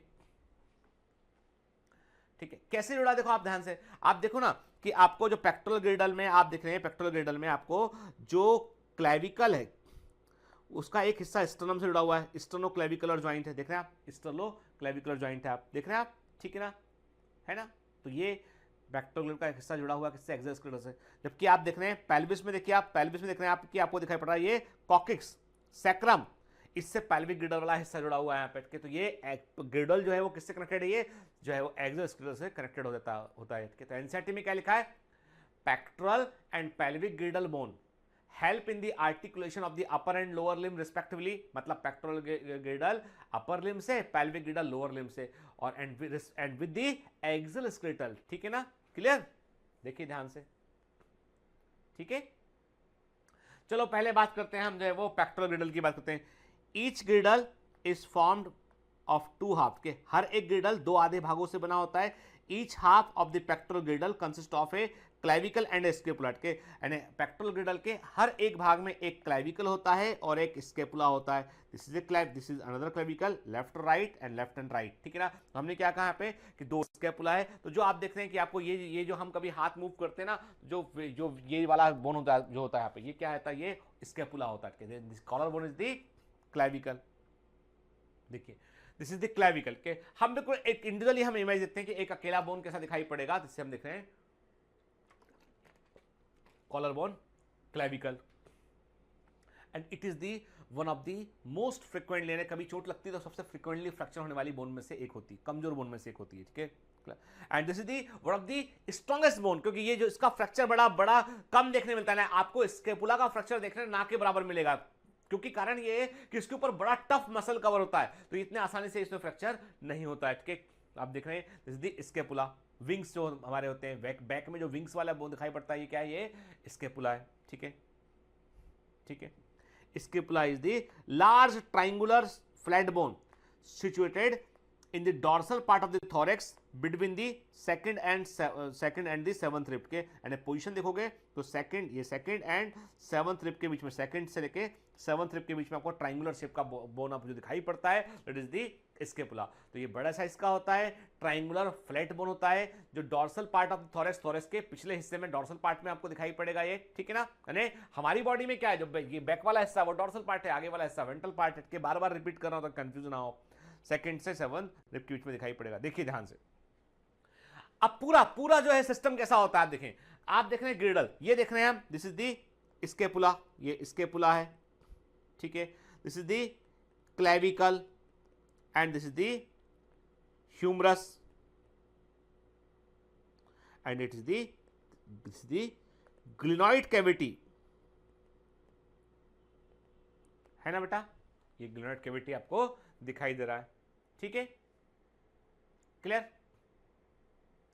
देखिए आप एक स्कैपुला को ध्यान से देखिए तो कई सारे हिस्से होते हैं उसमें के, आप देख रहे हैं उसमें आपको दिखाई पड़ रहा है इसमें कि आपको एक्रोमियम दिखाई पड़ रहा है, उसमें कोरोकोनॉइड प्रोसेस दिखाई पड़ रहा है, ग्लिनॉइड कैविटी जो है दैट इज द पोर्शन जहां पर जो है वो आपका हेड ऑफ द ह्यूमरस आकर जुड़ता है, ठीक है। फिर आप देख रहे हैं इसमें आपको, अब इसमें जो जितनी भी लेवलिंग है बाकी की, वो सारी लेवलिंग आपको एग्जाम में नहीं पूछी जाएगी, मैं साफ साफ बोल रहा हूं आपसे, ये लेवलिंग सारी लेवलिंग आपको, ग्लिनॉइड कैविटी छोड़ दीजिए, कोरोनाइड प्रोसेस याद रखिएगा, कोरोनाइड प्रोसेस कहां देखने मिलता है आपको, वो स्कैपुला पर आपको देखने मिलता है, याद रखिएगा, तो इसके अलावा बाकी की लेवलिंग आपके काम की नहीं है, मेडिकल में आपको सब याद रखना पड़ेगा। एक्रोमियम यार, दो तीन चीजें के, एक तो जो कोरोनाइड प्रोसेस एंड एक्रोमियम के इन वर्ड का ये हिस्से कहां देखने मिलते हैं, इतना याद रखिएगा, ये आपको स्कैपुला में देखने मिलते हैं, क्लियर, ठीक है।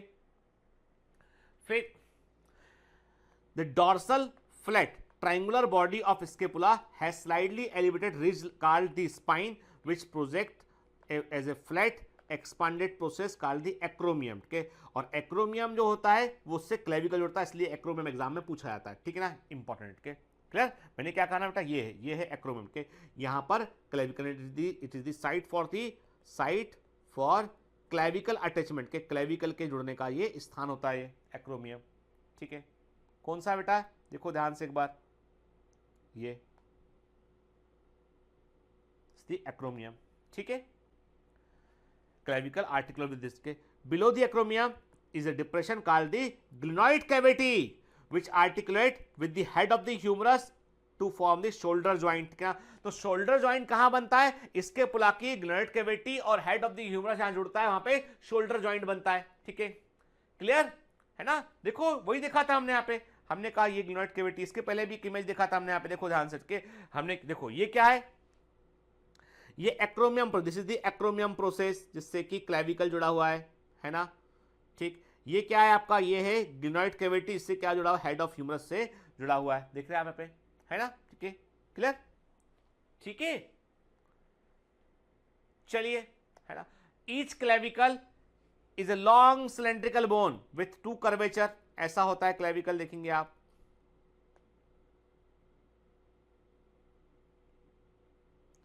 ठीक है, वन कर्वेचर, सेकंड कर्वेचर, ठीक है ना। This bone is commonly called the collar bone, इसे हम कॉमनली कॉलर बोन कहते हैं। कैसा दिखाई पड़ा, देखो ध्यान से एक बार, फिर से देखो इसको ध्यान से, ठीक है, देख रहे हैं, ये देखिए कैसा है,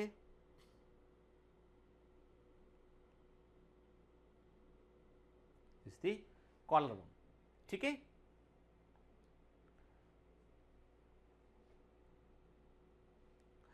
ये acromion point for attachment to the clavicle, glenoid fossa, glenoid cavity point for attachment to the head of the humerus, and एक उभरा हुआ ऐसा दिखाई पड़ा, हम कोरोकॉइड प्रोसेस कहते हैं। याद रखिए किस बोन में होता है, ये स्कैपुला में होता है, ठीक है ना, क्लियर। चलिए ये देख रहे हैं यहाँ पे क्लेविकल दिखाई पड़ रहा है ना, तो क्लेविकल देखो, क्लेविकल क्या है, एक्रोमियम वाले हिस्से पे ये अटैच है ना, ठीक है। ये ग्लिनॉइड कैविटी है बेटा, ठीक है ना। मैं आपको बेटा मल्टीपल इमेज इसलिए दिखाता हूं ताकि आपको समझ में रहे, चीजें दिमाग में बैठे जाए आपके। Shoulder blade is the common name of the scapula, collar bone is the common name of the clavicle, ठीक है ना, क्लियर। देखिए आप ना, ये क्लैविकल का, क्लैविकल में कैसे कर्वेचर करके, क्लैविकल में आप देख रहे हैं कि आपको स्टर्नम के तरफ वाला हिस्सा दिखाई पड़ रहा है आपको, एक हिस्सा आपको जो है वो कहाँ दिखाई पड़ रहा है आपका, एक आपको स्कैपुला की तरफ वाला है। जो एक्रोमियल एक्सट्रीमिटी है जो वो एक्रोमियम से जुड़ा होता है, और स्टर्नल एक्सट्रीमिटी स्टर्नम के ऊपरी हिस्से से वो जुड़ा होता है, कनेक्ट होता है, ठीक है ना, क्लियर। ठीक, pelvic गिर्डल consist of 2 coxal bone. देखो बेटा ध्यान से बात सुनट के, याद है आपको मैंने कहा था आपसे कि 120, मैंने आपसे कहा था कि 126 बोन जो है वो अपेंडिकुलर स्केलेटल में होती है ना।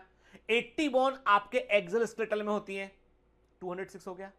120 बोन केवल लिम्स के अंदर होती हैं, 30 6 बोन बची, तो एक क्लैविकल, एक स्कैपुला, एक इस साइड, 4 तो वो हो गई। तो 4 बोन कहां होगी, पेक्टोरल गिर्डल के अंदर होगी। पेल्विक गिर्डल में केवल 2 ही बोन होती हैं, there are 2 coxal bone, very very एम के। पेल्विक गिर्डल बड़े साइज का है लेकिन वो 2 अब एक्चुअली में होता क्या है कि हर एक कॉक्सल बोन, यानी पेल्विक गिर्डल में 2 कॉक्सल बोन होती है, और हर एक कॉक्सल बोन जो होती है वो 3 बड़ी बोन के फ्यूज होने से बनती है। 3 बोन फ्यूज होती है उसमें, ठीक है, फ्यूज होती है वो, उनको एक ही काउंट करते हैं। वो क्या होती है, ilium, ischium and pubis, very very IMP, clear. ध्यान से बात सुन के, यानी पेक्टोरल गिर्डल में कुल 4 बोन थी दोनों साइड मिला करके। पेल्विक गिर्डल जो पेल्विक गिर्डल उसमें आपके 2 कॉक्सल बोन प्रेजेंट है उसके अंदर के। कॉक्सल बोन जो होती हैं वो 2 होती हैं उसमें, और हर एक कॉक्सल बोन 3 बोन के फ्यूज होने से बनती है। वो है आपकी क्या, ilium, ischium and pubis, ilium, ischium and pubis, ठीक है। चलिए देखते हैं हम, तो ये देख रहे हैं यहाँ पे, देखिए दिस इज दी पेल्विक गिर्डल के, है ना। इसमें क्या देख रहे हैं आप, एसिटाबुलम से, ये आप देख रहे हैं ये this is the head of the humerus के, ये आपका कहां अटैच हो रहा है, यानी ये अंदर हिस्से में अंदर गया हुआ है, क्या एसिटाबुलम में जाके ये फ्यूज है। ये भी क्या है, वॉल एंड सॉकेट जॉइंट है ये, ठीक है। देखते हैं अब, देखो ये सैक्रम वाला हिस्सा किसका हो गया, this is the part of the axial skeletal system का पार्ट है ये, ठीक है। अब इलियम क्या है, सबसे बड़ा जो हिस्सा है इसका जो है वो है ilium, then the ischium, then the pubis, ठीक है ना। और प्यूबिस दोनों हिस्से हैं, दोनों कॉक्सल बोन का प्यूबिस जहां पे जुड़ा होता है वहां पर ये दिखाई पड़ रहा है आपको प्यूबिस सिम्फाइसिस, प्यूबिस सिम्फाइसिस, आगे बड़ा काम आएगा, याद रखिएगा, ठीक है। तो अभी मैंने आपसे क्या कहा आपसे कि ये दिखाई पड़ा आपको सैक्रम, देन कॉक्सिस दिख रहे हैं। तो जो कॉक्सल बोन है, हर एक कॉक्सल बोन में आपको 3 बोन फ्यूज दिखाई पड़ रही है, इलियम, इशियम एंड प्यूबिस, और कुल 2 कॉक्सल बोन आपको पेल्विक गिर्डल में देखने मिलती है। एक कॉक्सल बोन से एक हेड ऑफ द फीमर जुड़ेगा, दूसरी कॉक्सल बोन से दूसरा लोअर लिम्ब आखिर जुड़ेगा यहां पे, क्लियर, ठीक है। देखिए क्या देख रहे हैं आप, समझो बेटा के, ये इलियक क्रेस्ट उभरा हिस्सा है ना, इलियम का उभरा हिस्सा इलियक क्रेस्ट कहलाता है, ठीक है। फिर सैक्रो इलियक ज्वाइंट, सैक्रम जब इलियम से जुड़ा होता है उसे सैक्रो इलियक ज्वाइंट कहते हैं उससे हम, क्लियर, ठीक है। फिर आप क्या देख रहे हैं, आप देख रहे हैं आपको दिखाई पड़ रहा है ये जो है वो प्यूबिक ट्यूबरकल प्यूबिक हिस्सा दिखाई पड़ रहा है आपको।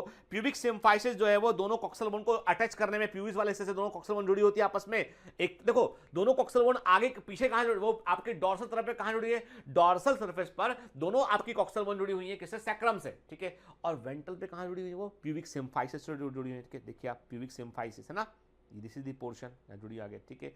फिर क्या ये प्यूबिस है, और ये आपका हो गया इशियम के। क्या देख रहे हैं आप, आपको एसिटाबुलम दिखाई पड़ रहा है कि एसिटाबुलम के, याद रखिएगा एसिटाबुलम कैविटी को कोई अकेली बोन नहीं आती है, तीनों फ्यूज बोन से मिलकर बना होता है। तो एसिटाबुलम इज द कैविटी जहां पर की हेड ऑफ द फीमर आकर जुड़ेगा, ठीक है, क्लियर। देखिए आप ना, आपको देख रहे हैं कि sacrum and coccyx, this is the coccyx is the tailbone, ये है टेलबोन, ये टेलबोन है, सैक्रम है, and then this is the hip bone. जो हिप बोन है वो क्या है, वो आपकी coxal bone is the hip bone, ठीक है, clear. At the point of fusion of the above bone is a cavity called the acetabulum, very very IMP, ठीक है। To which thigh bone article, thigh bone मतलब femur जहां जुड़ती है, ठीक है। तो ये एसिटाबुलम, अब गौर से देखो के एसिटाबुलम कैविटी को बनाने वाला, अब ध्यान से देखिए, एकदम अटेंटिव होकर देखिए, क्या एसिटाबुलम कैविटी केवल एक एक बोन से बना है? नहीं, एसिटाबुलम कैविटी कॉक्सल बोन के अंदर प्रेजेंट है और कॉक्सल बोन 3 बोन के फ्यूजन में बना है। किससे? इलियम, इस्चियम एंड प्यूबिस के। देखिए एसिटाबुलम कैविटी में आपको जो है वो इलियम का हिस्सा दिखाई पड़ रहा है, आपको प्यूबिस का हिस्सा दिखाई पड़ रहा है, आपको इशियम का हिस्सा दिखाई पड़ रहा है। तीनों अलग अलग कलर से मैंने शो किया है। तो एसिटाबुलम कैविटी में आपको तीनों बोन के हिस्से दिखाई पड़ रहे हैं। तीनों बोन के फ्यूज होने पर एक कॉमन कैविटी बन रहा है यहां पे, है ना बेटा? ठीक है, क्लियर? तो एक कॉक्सल बोन के अंदर आपको ये दिखाई दे रहा है। ठीक है, देखिए ये हमने आपसे कहा कि ये फीमर का हेड ऑफ द फीमर है ये, ठीक है, and this is the acetabulum, this is like a socket के। तो बॉल एंड सॉकेट जॉइंट में जो बॉल है वो हेड है के, तो बॉल फीमोरल हेड है। ऐसी आपके अपर लिम्ब में क्या है? वो हेड ऑफ द ह्यूमरस है के। सॉकेट जो है लोअर लिम्ब में सॉकेट क्या है? एसिटाबुलम है, और अपर लिम्ब में सॉकेट क्या है? वो ग्लिनोइड कैविटी है। ठीक है, क्लियर? देखिए आप, है ना, this is the coxal bone, sacrum, ilium, pubis, ischium, इसके मिलने पर एक कॉक्सल बोन बनता है। देन द फीमर और हेड ऑफ द फीमर इसमें फ्यूज किया हुआ है। क्लियर? ठीक है, चलिए यहां पर हमारा स्केलेटल सिस्टम का पूरा, यानी कि बोन कौन सी कहां बॉडी में होती है, किस तरह की होती है, कहां जुड़ी होती है, ये पूरा इंट्रोडक्शन पूरा हुआ। ठीक है, नेक्स्ट लेक्चर में हमें लगेगा कि कुछ चीजें ऐसी जो बोन के बारे में थोड़ी पता हमको होना चाहिए, तो कई कुछ ऐसी चीजें हैं जो बोन के बारे में एग्जामिनर पूछ लेता है, तो वो मैं आपको कवर कराऊंगा नेक्स्ट लेक्चर में। अभी हम इतना समझ गए हैं कि हमारी बॉडी में जो स्केलेटल सिस्टम है उसमें कौन सी बोन का नाम क्या है, कहां पर वो प्रेजेंट है और कितनी संख्या में होती है, किससे जुड़ी होती है, कौन किससे अटैच्ड है, क्या उसकी यूनिक फीचर बोन के अंदर, वो हमने आज देखा। पूरा हमने word to word NCERT cover किया, कुछ भी नहीं छोड़ा हमने। मैं कह रहा हूं आपसे 99.99% जो क्वेश्चन आया है इसमें, बल्कि 100% बोलते हैं इसको, वो आया है एनसीईआरटी से आया है। इसलिए प्लीज इसी, और एक बात और, लोकोमोशन एंड मूवमेंट में आप देखेंगे तो एग्जामिनर के दिमाग में ये कि इस चैप्टर से वो आपसे गिना चुना बोन का क्वेश्चन पूछता है आपसे वो, ठीक है, स्कल का, बोन का, लेवलिंग का। तो किसी भी एमसीक्यू बुक में आपको बहुत बड़ी संख्या में क्वेश्चन देखने नहीं मिलेंगे इस चैप्टर पे, लेकिन हमने आपसे कहा ना कि हम आपको जो जितने भी क्वेश्चन एग्जाम के अंदर आए सारे आपको हम डीपीपी में लगवा देंगे बेटा, आपको हम टेस्ट में दे देंगे, तो आप चिंता मत कीजिए, हम पूरे क्वेश्चन भी कवर कर लेंगे इसके हम। ठीक है, आज का लेक्चर लंबा लेक्चर था, ठीक है, लेकिन वही बात है ना बेटा कि कितना अच्छा लिखा है ये। कुछ चीजें आप सिर्फ खरीद नहीं सकते हैं, आपको अर्जित करनी होती है। ठीक है, मतलब स्टेथोस्कोप, ईसीजी की रीडिंग, किसी का इलाज करना, किसी का ऑपरेट करना, वो ऐसे नहीं आएगा, उसके लिए आपको अंदर से मेहनत करनी पड़ेगी। ठीक है, तो आज जो हमने एफर्ट किया, जो मेहनत की बेटा, निश्चित रहिए आपको उसका परिणाम जरूर मिलेगा। तो पढ़ते रहिए, मेहनत करते रहिए, और अभी चार्ज है ना, अगला लेक्चर भी सुनना पड़ेगा। ठीक है, ऑल द बेस्ट। चलिए, पिछली बार मैंने कुछ क्वेश्चन आपको होमवर्क के तौर पर दिए थे, तो देखते हैं उन क्वेश्चंस के क्या सही आंसर थे और आप में से कितने बच्चों ने वो क्वेश्चन सही किए। देखते हैं उसको बेटा।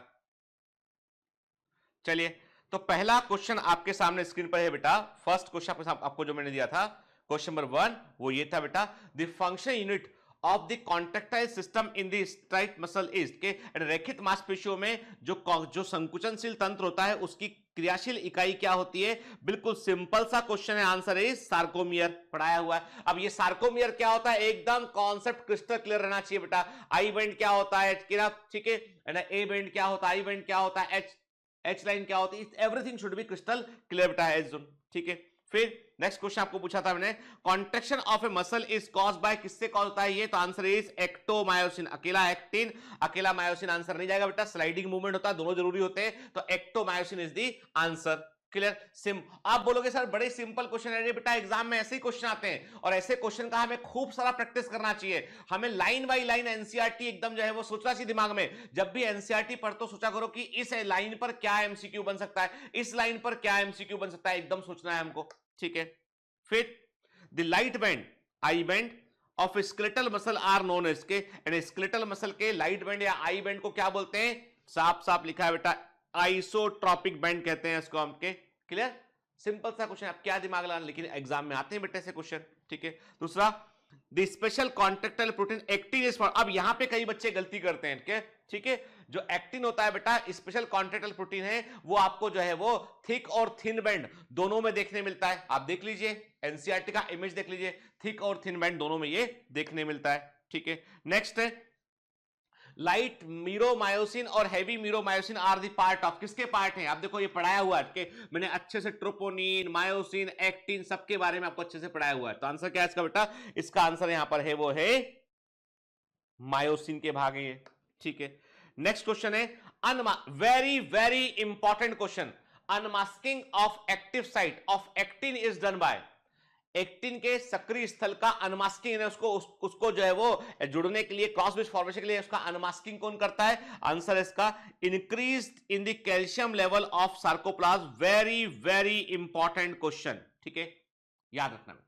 पूरा मैकेनिज्म अच्छे से हमने इसका समझा हुआ है, ठीक। नेक्स्ट क्वेश्चन है choose the correct order of muscle contraction from beginning to end. और ये याद रखिए बेटा, ऐसे क्वेश्चन इस बार जो है साफ साफ सी मैं आपको एक बात क्लियर कर दूं, मैं कि जो एनटीए के डायरेक्टर हैं उन्होंने साफ साफ बोल दिया है कि भाई पेपर जो है वो सिलेबस के अंदर से ही ट्विस्ट कर सकते हैं उसको हम, लेकिन उनका बोलना यह है कि tough paper is not a good paper. ऐसा एनटीए के डायरेक्टर का एक इंटरव्यू में मैंने टाइम्स ऑफ इंडिया में पढ़ा, आया हुआ है, ठीक है। अब पता नहीं ये लोग बोलते कुछ है करते कुछ है, इसलिए ज्यादा यकीन मुझे है नहीं इस बात पर, लेकिन इतना मुझे पता है कि they may create question from NCERT and these questions may be like this, कि इस तरह के क्वेश्चन वो क्रिएट कर सकते हैं, इसलिए बिल्कुल तैयार रहना के। ये बिल्कुल एक बात दिमाग में रख के हमेशा बेटा तैयारी करो, हमेशा कि बुरे से बुरा क्या होगा ये सोच के तैयारी करो, ठीक है ना। एकदम लेवल अपना ऊपर रखो ऐसा, ताकि पेपर यदि नीचे लेवल पे आता तो हम फोड़ के आएंगे हम, लेकिन यदि लेवल उसने ऊपर बढ़ा दिया तो भी हम फोड़ के आएंगे, याद रखना, ठीक है। कॉम्पिटिशन है, कोई रहम यहां पर नहीं है। तो आंसर देखते हैं इसका, stimuli neurotransmitter release of calcium ion cross, अरे भाई एक्साइटेशन ऑफ टी सिस्टम तो पहले की प्रोसेस है, बाद में नहीं होता है, ठीक है ना। सबसे पहले स्टिमुलस आएगा, न्यूरोट्रांसमीटर को रिलीज होगा यहाँ पे, फिर वो टी सिस्टम को एक्साइट करेगा, टी सिस्टम अंदर इंफॉर्मेशन देगा, कैल्शियम आयन रिलीज होगा, क्रॉस ब्रिज का फॉर्मेशन होगा, स्लाइडिंग होगा एक्टिन फिलामेंट का, एच बैंड जो है वो डिमिनिश करेगा। ये बिल्कुल सही है, एकदम करेक्ट है, ठीक है ना। बाकी में क्या गलती है बेटा इसमें? नहीं, न्यूरोट्रांसमीटर के कारण टी सिस्टम एक्साइट करेगा, ये पहले नहीं आ सकता ये, ठीक है।